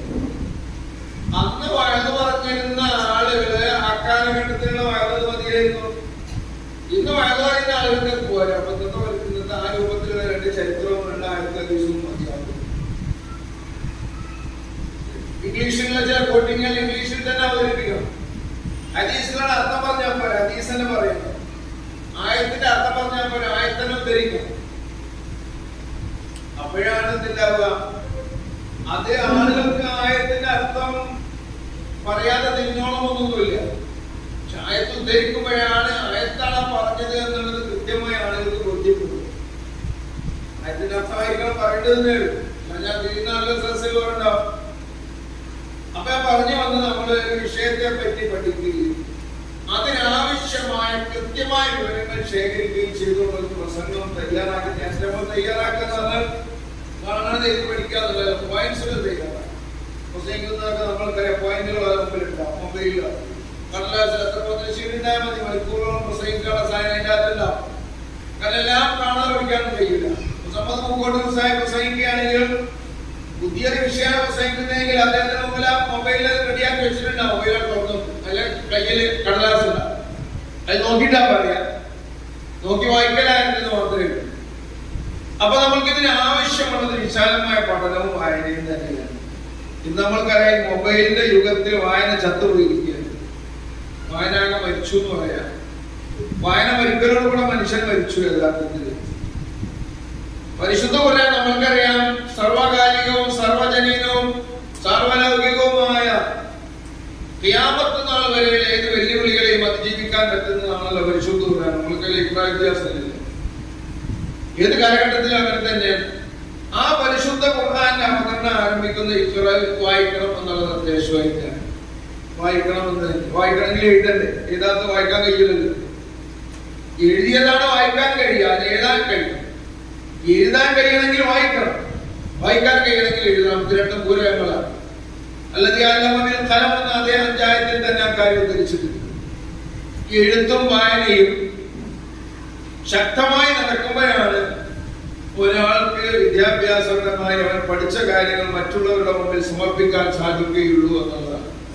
അതുകൊണ്ട് നമ്മൾ ഈ പഠനത്തിന്റെ ഇടയിൽ തന്നെ സിലബസ് ഇഷ്ടമാണ് നിങ്ങൾക്ക്, പ്ലസ് ടു അതിന്റെ വാക്കിൻ്റെതുണ്ട്, എടുക്കാവുന്നിടത്തോളം ഭാരം അത് തന്നെ ഉണ്ട് എന്ന് കരുതി അതുമായി ഇരുന്നാൽ മാത്രം പോരാ. അതിനിടയിൽ കിട്ടുന്ന സമയങ്ങളിൽ നമ്മൾ ഇത്തരം സംഗതികൾക്കൊക്കെ ഉപയോഗിക്കണം. ഇപ്പൊ നമ്മൾ നേരത്തെ ഉസ്താദ് പറഞ്ഞ മാസികകളൊക്കെ നേരത്തെ വന്നുകൊണ്ടിരുന്ന ഇംഗ്ലീഷ് പത്രം ഉൾപ്പെടെയുള്ളതൊക്കെ വന്നുകൊണ്ടിരുന്നു. പക്ഷെ കൊറോണ കാലത്ത് സ്റ്റോപ്പായി മുഴുവൻ നിന്നുപോയതാണ്. ഇതൊക്കെ നല്ല കാശ് കൊടുത്തു, കാശ് മുടക്കി നമ്മൾ ആ സാധനം ഇവിടെ ലൈബ്രറിയിൽ വിശ്രമിച്ചിട്ട് കാര്യമില്ല. വായിക്കണ ശീലല്ല. ഇപ്പൊ സമസ്ത 7ാം ക്ലാസ് പാസ്സായ കുട്ടികൾക്ക് സുന്നി അഫ്കാർ ആഴ്ചയിൽ വരുന്നൊരു സാധനമാണ്. പിന്നെ ഡിസ്റ്റിങ്ഷൻ കിട്ടിയ കുട്ടികൾക്ക് അത് ഫ്രീ ആണ്. 7ാം ക്ലാസ്സിൽ ഡിസ്റ്റിങ്ഷൻ കിട്ടിയ കുട്ടികൾക്ക് അത് ഫ്രീ ആണ്. എല്ലാ ആഴ്ചയിലും വരും, കെട്ടുകണക്കിന്. കുട്ടികളോട് ഞാൻ നിങ്ങൾ വായിച്ചോന്ന് ചോദിച്ചപ്പോൾ പുറത്തുള്ള സാധനം തന്നെ കെട്ടാക്കിനുള്ളിൽ ഇട്ടതാണ്. അത് ഊരാത്ത കുട്ടികളാണ് 99%. കാരണം വായിക്കുന്ന ഇതില്ല, പ്രകൃതമില്ല. പത്രം വീട്ടിൽ വന്നാൽ വായിക്കൂല. സുപ്രഭാതത്തിന് വാർഷിക വരിക്കാൻ ചേർക്കാൻ പോയപ്പോ ഒരു വീട്ടിലുള്ള ആള് പറഞ്ഞു, നിങ്ങൾക്ക് വേണമെങ്കിൽ ചേർത്തിക്കോളി, നിർബന്ധമാണെങ്കിൽ. ഞാൻ ആ പത്രം ഇങ്ങനെ കാണിക്കുന്ന പത്രം വന്ന് ഇങ്ങനെ നോക്കാൻ പോലുമില്ല. ഞാൻ കിട്ടുന്നതൊക്കെ ടിവിനകത്തിന്റെ ഒക്കെ ടിവിയിലുണ്ട്, ഞാൻ അതിന് കണ്ടോളൂ. അത് ഞാൻ അങ്ങനെ തന്നെ വെക്കാൻ, പേപ്പറിന് യാതൊരു കേടും പറ്റൂല. അങ്ങനെ വിൽക്കാൻ കൊണ്ടുപോയാൽ അതിന് കിലോക്ക് 2 രൂപ അധികം കേടിനകത്ത് പേപ്പറിന്. അപ്പൊ എനിക്ക് ലാഭമാണ്. ഞാൻ തീരെ നിർത്തലെന്നില്ല. നിങ്ങൾക്ക് ചേർക്കാൻ നിർബന്ധം തന്നെ നിങ്ങൾക്ക് വേണ്ടി ചേർത്തൂല, പൈസ തരും. നമ്മളിത് 2 കോപ്പി ഇട്ടാൻ വേണ്ടി ചേർത്തു എന്ന് പറഞ്ഞാൽ ആളുകളൊക്കെ തെറ്റിദ്ധരിച്ചിരിക്കുകയാണ്. നമ്മളെ മൊബൈലും ടിവിന്റെ ബുക്ക് കിട്ടാവുന്ന ആവശ്യമില്ല, അങ്ങനെ ധരിച്ചു വെച്ചിരിക്കുകയാണ്. പക്ഷെ ഈ യുഗം ഇങ്ങനെ അല്പം അങ്ങോട്ട് മുന്നോട്ട് പോയാൽ മനുഷ്യൻ 0 ആയി തീരുമെന്നുള്ളതാണ്. ഒന്നും ഉണ്ടാവില്ല, ഒന്നും. അപ്പൊ അതുകൊണ്ട് പരന്ന വായന അത് തന്നെയാണ് നമ്മൾക്ക് ഉയരാനുള്ളത്. എന്റെ മദ്രസയിൽ പഠിക്കുന്ന പ്ലസ് 2 കഴിഞ്ഞ വർഷം ഒരു പെൺകുട്ടി പുസ്തകം എഴുതി. കമ്പനിക്കാരോട് ഞാൻ പുസ്തകമാക്കി അടിച്ചു ഇൻഷാല്ലാഹ് മുതൽ തരുന്നത്. ചില്ലറ പൈസകൾ തരേണ്ടി 1000 കോപ്പി അത് പ്രിന്റ് ചെയ്തു. അതിൽ നമ്മളെ ഉസ്താദന്മാരുടെ സഹായത്തില്ല. കുട്ടി എങ്ങനെ എഴുതിയെന്ന് ചോദിച്ചാൽ ചെറിയ പ്രായത്തിൽ തന്നെ ലൈബ്രറി പുസ്തകം നന്നായി വായിക്കും. മദ്രസ ലൈബ്രറി ഒന്ന് വിപുലീകരിച്ചു. പുസ്തകം നന്നായി വായിക്കും, എഴുതും നന്നായിട്ട്. ഒരു സിയാറത്ത് ടൂർ പോയി വന്നാൽ അതിന്റെ സമ്മാനം കൊടുക്കും. അതിന് യാത്രാക്കുറിപ്പ് എഴുതിയാന്ന് പറഞ്ഞാൽ കുട്ടി നന്നായി സമർത്ഥമായി യാത്രാക്കുറിപ്പ് എഴുതും. അങ്ങനെ കയ്യെഴുത്ത് മാസികകൾ തയ്യാറാക്കാൻ പറഞ്ഞാൽ 1, 2, 3 ലേഖനം ആ കുട്ടി തന്നെ എഴുതും. മറ്റുള്ളവരൊക്കെ എഴുതിച്ച് പുസ്തകമാക്കി മാറ്റും. ഇങ്ങനെ എഴുതി എഴുതി എഴുതി സ്വന്തം ഒരു പുസ്തകം എഴുതണമെന്ന് തോന്നൽ വന്നു. പുസ്തകം എഴുതി എന്റെ കയ്യിൽ കൊണ്ടുവന്ന ഞാൻ പുസ്തകം എഴുതിയിട്ടെടുത്ത് വായിച്ചു നോക്കുന്നു. ഞാനൊരു ആവർത്തി വായിച്ചപ്പോൾ എനിക്ക് വല്ലാതെ അത്ഭുതം തോന്നിയാണ്. അക്ഷരത്തെറ്റ് പോലും വളരെ അപൂർവമാണ്. ഒരു കുട്ടിയുടെ മനസ്സിൽ നിന്നുണ്ടായ ആശയങ്ങൾ ഈ രൂപത്തിൽ പുസ്തകമാക്കിയെടുത്തു എന്ന് പറയുമ്പോൾ വലിയ അത്ഭുതം തോന്നി. ഞാൻ കമ്മിറ്റിക്കാരെ വിളിച്ചിട്ട് പറഞ്ഞു, ഇതുപോലെ ഇത് പുസ്തകമാണ്, ഇത് നമ്മൾക്ക് പ്രിന്റ് ചെയ്തേ പറ്റും, നിർബന്ധമാണ്. അങ്ങനെ പ്രിന്റ് ചെയ്തു. റഷീദ് അലി തങ്ങൾ പ്രകാശനം ചെയ്തു.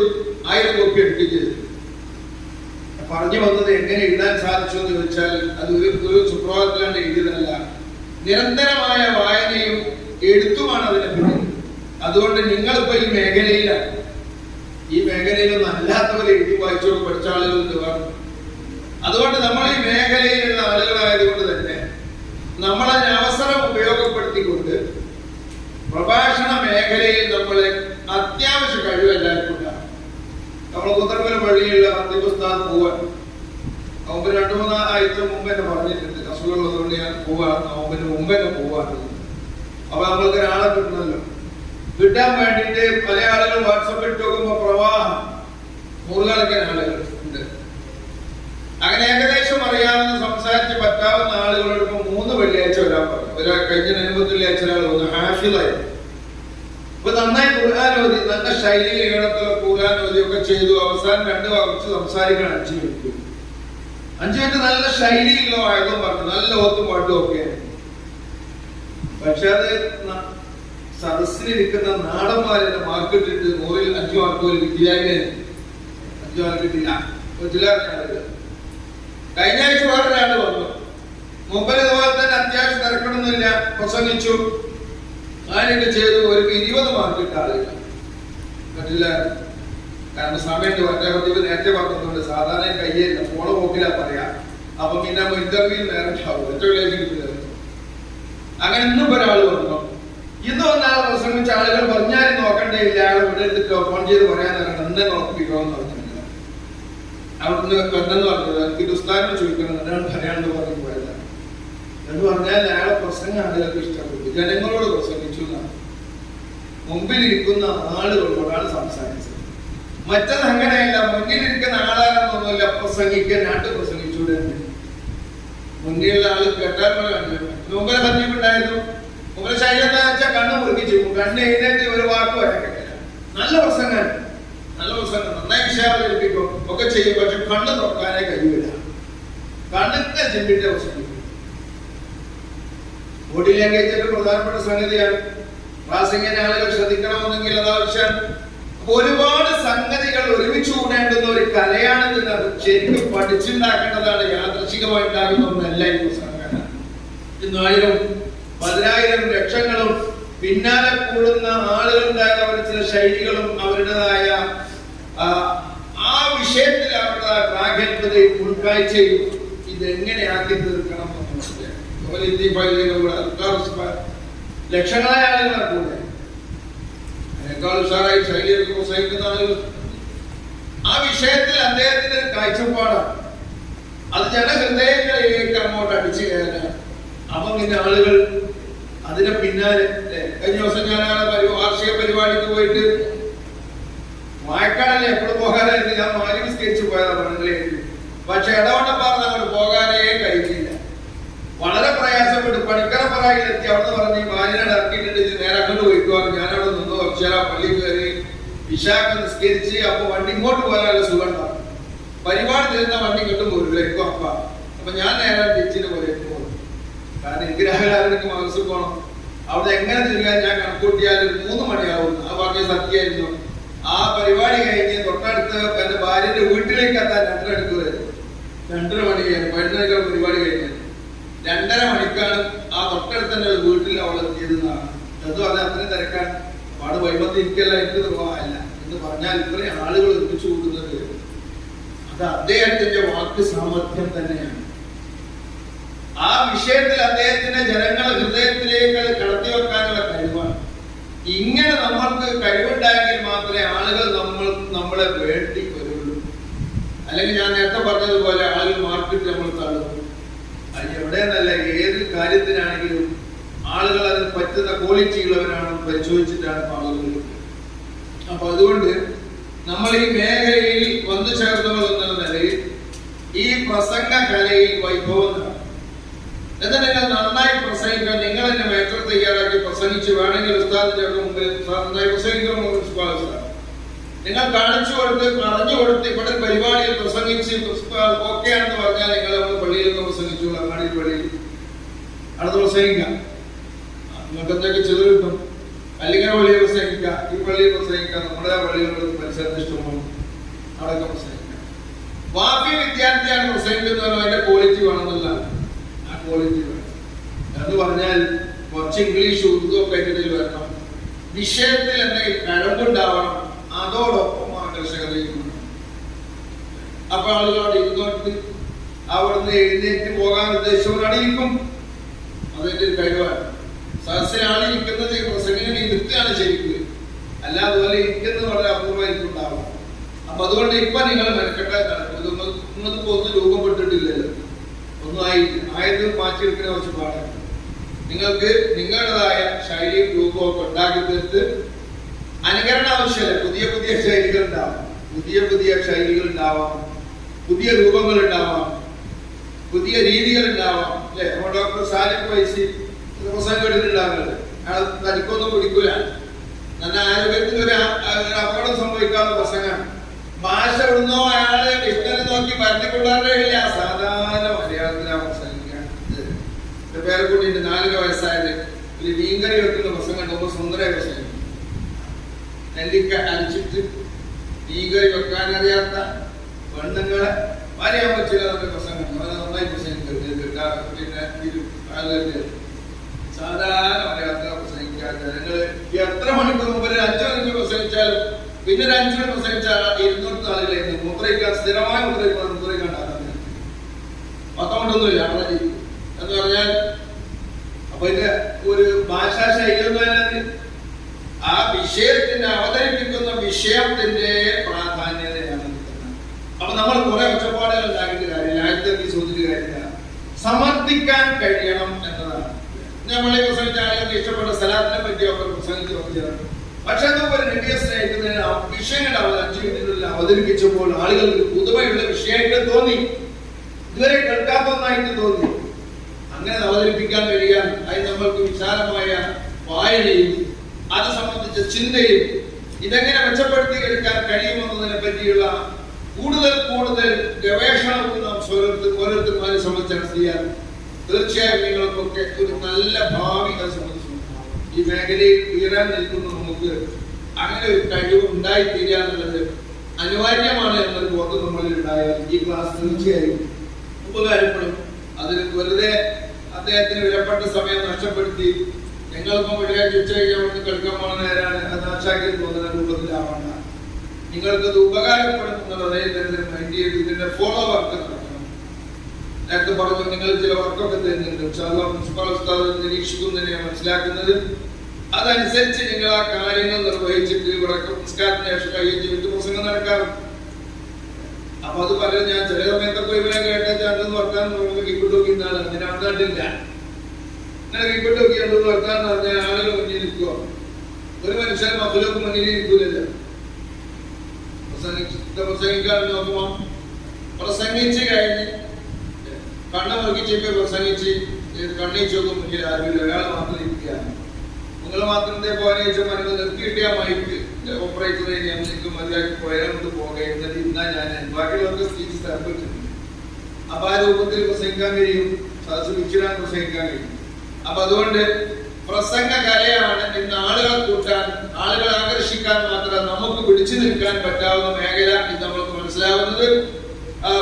നമ്മൾ പഠിച്ച കാര്യങ്ങൾ ജനഹൃദയങ്ങളിലേക്ക് എത്തിച്ചു കൊടുക്കണമെങ്കിൽ ഈ ഒരു കല അനിവാര്യമായ സംഗതിയാണ്. അതിനു വേണ്ടിയുള്ള പ്രവർത്തനങ്ങൾക്ക് നിങ്ങൾ സമയം ചെലവഴിച്ചു കഴിഞ്ഞാൽ വേറൊന്നും ചിന്തിക്കാൻ കേടുണ്ടാവില്ല. അല്ലെ, ചാടണം എന്നൊന്നും ചിന്തിക്കാനുണ്ടാവില്ല. നമ്മളൊരു കാര്യത്തിലേക്ക് ഇറങ്ങിക്കഴിഞ്ഞു ഇനി അതൊരു വഴിക്കെത്തിക്കുക എന്നുള്ളതാണ്. അതിനുള്ള കഠിനമായ ശ്രമം നിങ്ങൾക്കൊക്കെ അതിന് കഴിവുള്ളവർ തന്നെയാണ്. അതിന് കഠിനമായ ശ്രമങ്ങൾ നടത്തി ഒരു വാഫിയായി പുറത്തു വരുമ്പോൾ നിങ്ങൾക്ക് എടുത്തു പറയത്തക്കപ്പെടുന്ന ഒരു ക്വാളിറ്റി, ജനങ്ങളെ മുമ്പിൽ ഒന്നാമനായി നിൽക്കുന്ന ഒരു കഴിവെങ്കിലും നമ്മൾക്ക് വളർത്തിയെടുക്കാൻ കഴിയണം എന്നാണ് ഈ സന്ദർഭം ഓർമ്മപ്പെടുത്താനുള്ളത്. ഇൻഷാ അല്ലാഹ് നിങ്ങൾ മറ്റു തുടർ പ്രവർത്തനം നടത്തണം. അദ്ദേഹത്തിന് പോവേണ്ടതുണ്ട്. ഞാൻ അവസാനിപ്പിക്കുകയാണ്. അല്ലാഹു സുബ്ഹാനഹു വ തആല നമ്മുടെ ഈ ഒത്തുകൂടൽ ഭാവിയിൽ നമുക്ക് ഉപകാരമുള്ള ഒന്നാക്കി തീർക്കുമാറാവട്ടെ. ആമീൻ എന്ന് പ്രാർത്ഥിച്ചുകൊണ്ട് ബിസ്മില്ലാഹിർ റഹ്മാനിർ റഹീം എന്ന പരിശുദ്ധ നാമത്തിൽ ഔപചാരികമായ ഉദ്ഘാടന കർമ്മം നിർവഹിച്ച് അവസാനിപ്പിക്കുന്നു. അസ്സലാമു അലൈക്കും വറഹ്മത്തുള്ളാഹി വബറകാതുഹു.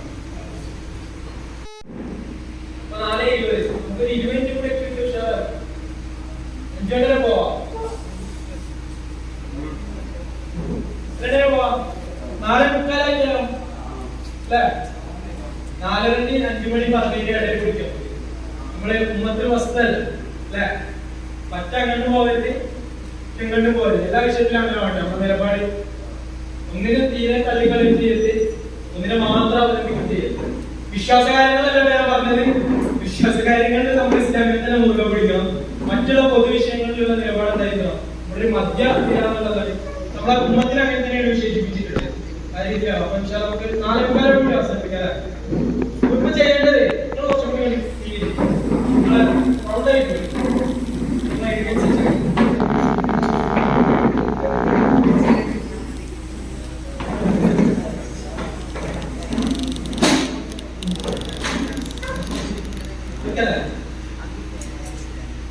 എല്ലാ ഗ്രൂപ്പിലും ആവാറുണ്ടോ? ഏത് ഗ്രൂപ്പിലെ അയാളുടെ ചെയ്യേണ്ടത് ഈ ഗ്രൂപ്പിലുള്ള ഒരാള് ആ ഗ്രൂപ്പിലേക്ക് ചെല്ലും, അയാളുടെ ഗ്രൂപ്പ് ഒരാൾ ചെല്ലും. ഇവിടുന്ന് ഒരാളെ പോയിക്കൊണ്ട് ആരെങ്കിലും ഒരാൾ എല്ലാ ഗ്രൂപ്പിലും അങ്ങോട്ടും ഇങ്ങോട്ടും ഓരോരുത്തർ ചെല്ലും. ഈ ഗ്രൂപ്പിൽ ഇരിക്കുന്ന ആൾ ആ ഗ്രൂപ്പ് പോവാ, ആ ഗ്രൂപ്പിൽ ആൾ ഇങ്ങോട്ട് വരിക, അവിടുത്തെ ആൾ ഇങ്ങോട്ട് വരിക. എന്നല്ല ഓരോരുത്തർ ഇരിക്കണ്ട അവിടെ ആ ഗ്രൂപ്പിന് മുന്നിൽ പോയി നിന്നാ മതി. അത് പെട്ടെന്ന് ഈ ഗ്രൂപ്പിൽ ആരെ തിരിച്ച് സ്പീഡാക്കി നമുക്ക് 4 അവസാനിപ്പിക്കണ്ടേ? ഒരു ഗ്രൂപ്പിന്റെ മുന്നിൽ സ്വന്തം ഗ്രൂപ്പിന്റെ മുന്നിൽ നിൽക്കരുത്, വേറെ ഏതെങ്കിലും ഗ്രൂപ്പിന്റെ മുന്നിൽ. ഇവിടെ ആളില്ലല്ലോ. ഏത് ഗ്രൂപ്പിൽ നീക്കാത്ത ലാസ്റ്റ് ഗ്രൂപ്പിൽ ആരും നീച്ചില്ല. ഒരാൾ ഞാൻ പോയില്ല, വാണിപ്പോയി. ഏതൊക്കെ ആള് പോകത്തെ. ഇനി വായനയുടെ മഹത്വത്തെ കുറിച്ച് 2 മിനിറ്റ് പ്രസംഗിക്കൂടി. നിങ്ങൾ ഈ ഓഡിയൻസിനോട് പ്രസംഗിച്ചാൽ മതി. നിങ്ങൾക്ക് മാക്സിമം കഴിവ് ഉപയോഗപ്പെടുത്താം, മാക്സിമം സൗണ്ട് എടുക്കാം, ശബ്ദം ഒരു പ്രശ്നമല്ല, ആക്ഷൻ എടുക്കാം. ഓക്കെ. 4:22 4:24 കൂടിയിട്ടാണ് നിർത്തേണ്ടത്. ഓക്കെ അല്ലേ? നിങ്ങൾ എന്ത് ചെയ്യണമെന്നറിയോ? മൂപ്പര പ്രസംഗത്തിലുള്ള കുറ്റങ്ങൾ മൊത്തം ഈ ഇരിക്കുന്നവർ കണ്ടെത്തണം. ഈ പ്രസംഗിക്കുന്ന ആളെ പ്രസംഗത്തിൽ വരുന്ന മുഴുവൻ കുറ്റങ്ങളും ഇരിക്കുന്നവർ കണ്ടെത്തണം. അക്ഷരത്തെറ്റ് കണ്ടെത്തണം, കണ്ടന്റ് മിസ്റ്റേക്ക് കണ്ടെത്തണം, മുഖഭാവം, നൃത്തം, എല്ലാ ശൈലിയുണ്ടല്ലോ, എല്ലാം നോക്കണം. നിങ്ങൾ പ്രസംഗിക്കുന്നവരെന്തായിരിക്കണം? മാക്സിമം നിങ്ങളുടെ കപ്പാസിറ്റിയാണ് ഉപയോഗിക്കേണ്ടത്. അപ്പൊ തുടങ്ങല്ലേ? 4:23 തുടങ്ങാം. 4:25 സ്റ്റോപ്പ് പറയും. സ്റ്റോപ്പ് പറയുമ്പോൾ എന്ത് ചെയ്യണം? ബ്രേക്ക് ഇട്ടാണ് നിർത്തേണ്ട, കൺക്ലൂഡ് ചെയ്തിട്ട് അവസാനിപ്പിക്കാം. ഓക്കെ.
മഹാകവികൾ ഒരുപാട് വായനകളെ കുറിച്ച് പറഞ്ഞിട്ടുണ്ട്.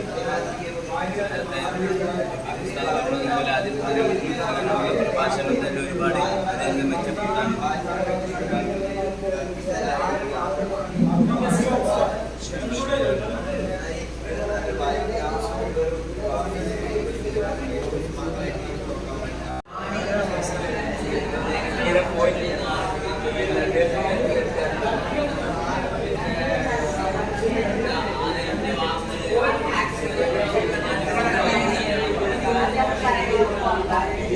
നമ്മൾ ഓഡിയൻസിന്റെ കണ്ണിൽ മാത്രം നോക്കിയാൽ നമ്മളെ കണ്ണിന്റെ ചലനം മേലേക്ക് പോകണം.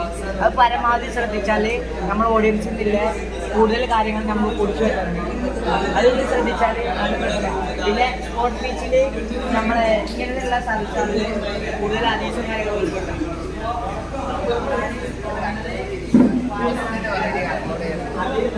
നേരെ നിർത്താറപ്പെടും. നേരെ പറയാനുള്ള കാരണം പറഞ്ഞുകൊണ്ടല്ല, അല്ല പിന്നെ നമ്മൾ ആദ്യം നിങ്ങളെ ആളെ എന്നെ മാത്രം വീട്ടിലെടുത്തത്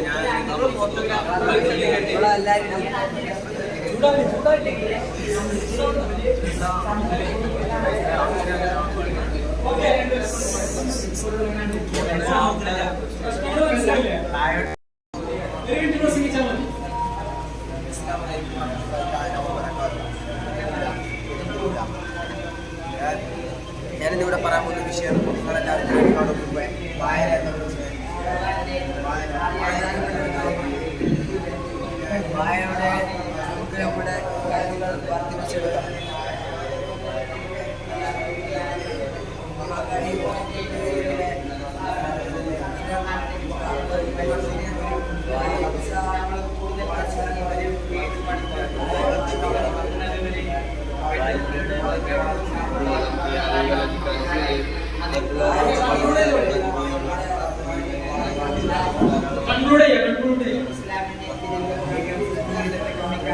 ക്രമീകരിക്കാനും വായന എന്ന ലോകത്തിലൂടെ കടന്നുപോയി ഇസ്ലാമിന്റെ വിലവിലക്കുകളെ ജീവിതത്തിൽ ഉടനീളം കൊണ്ടുപോകാൻ ശ്രമിക്കണം.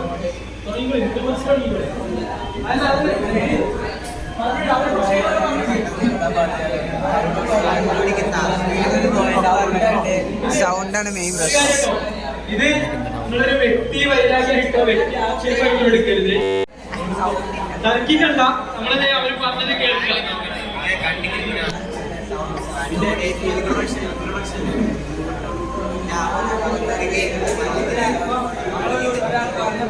അത് വ്യക്തമായി കേട്ടിട്ട് വായിച്ചിട്ട് പറയണം.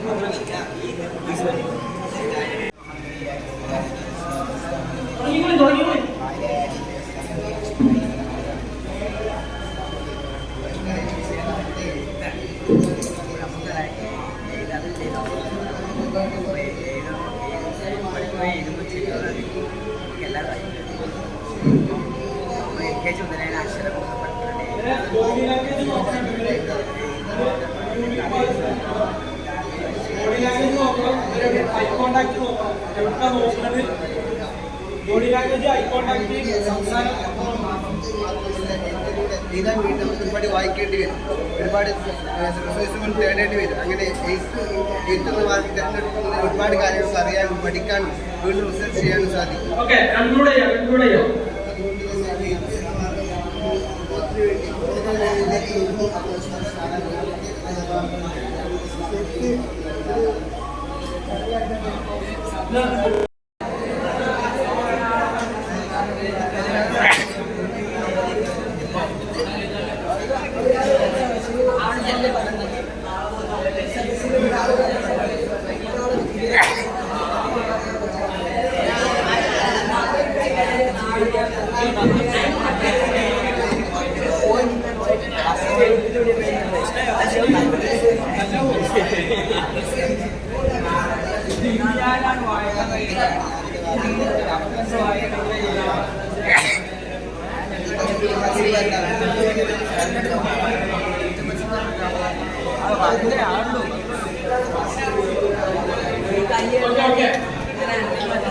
അടുത്തൊക്കെ ഇത് ഏകദേശം മനസ്സിലായില്ലേ? നമ്മളൊന്ന്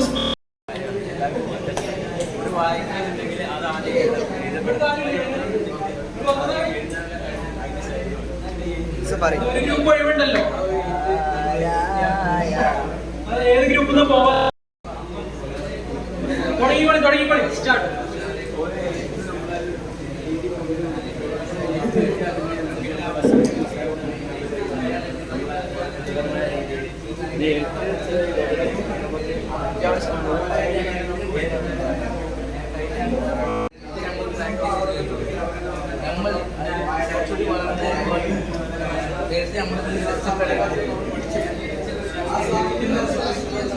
കൺക്ലൂഡ് ചെയ്യാം.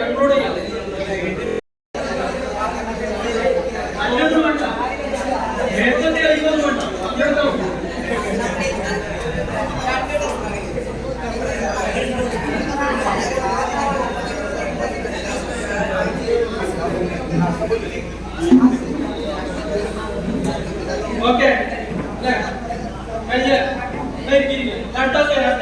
പെട്ടെന്ന്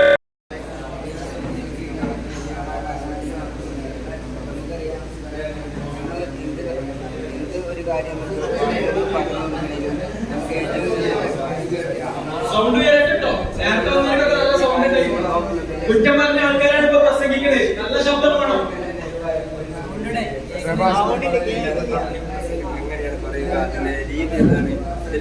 സൗണ്ട് എടുക്കില്ല. പിന്നെ ആൾക്കാർക്ക് പറഞ്ഞു കൊടുക്കുമ്പോൾ അതിൻ്റെതായ സ്റ്റേജ് നമ്മളെ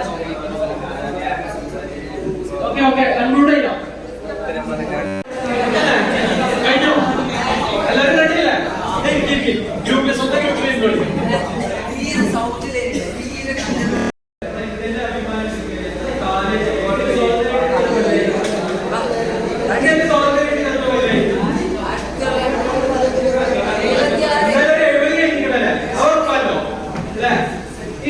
കൊല്ലം കഴിഞ്ഞിട്ട് ഫിഫ വേൾഡ് കപ്പ് തുടങ്ങിയിട്ട് എത്ര വർഷമായി? നമ്മളെല്ലാം ഫുട്ബോൾ കളിക്കാരല്ലേ? ISL തുടങ്ങിയിട്ട് എത്ര വർഷമായി? യൂറോ ലീഗ് തുടങ്ങിയിട്ടോ? കോപ്പ അമേരിക്ക ISL തുടങ്ങിയിട്ട് ആയിക്കോട്ടെ, ഞാൻ പറഞ്ഞിട്ടില്ല, നിങ്ങൾ തന്നെ പറഞ്ഞിട്ട്. ഫിഫ വേൾഡ് കപ്പ് തുടങ്ങിയിട്ടും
സ്വല്ലല്ലാഹു അലാ മുഹമ്മദ് സ്വല്ലല്ലാഹു അലൈഹി വസല്ലം സ്വല്ലല്ലാഹു അലാ മുഹമ്മദ് സ്വല്ലല്ലാഹു അലൈഹി വസല്ലം അല്ലാഹുമ്മ സ്വല്ലി അലാ മുഹമ്മദ് യാ റബ്ബി സ്വല്ലി അലൈഹി വസല്ലം.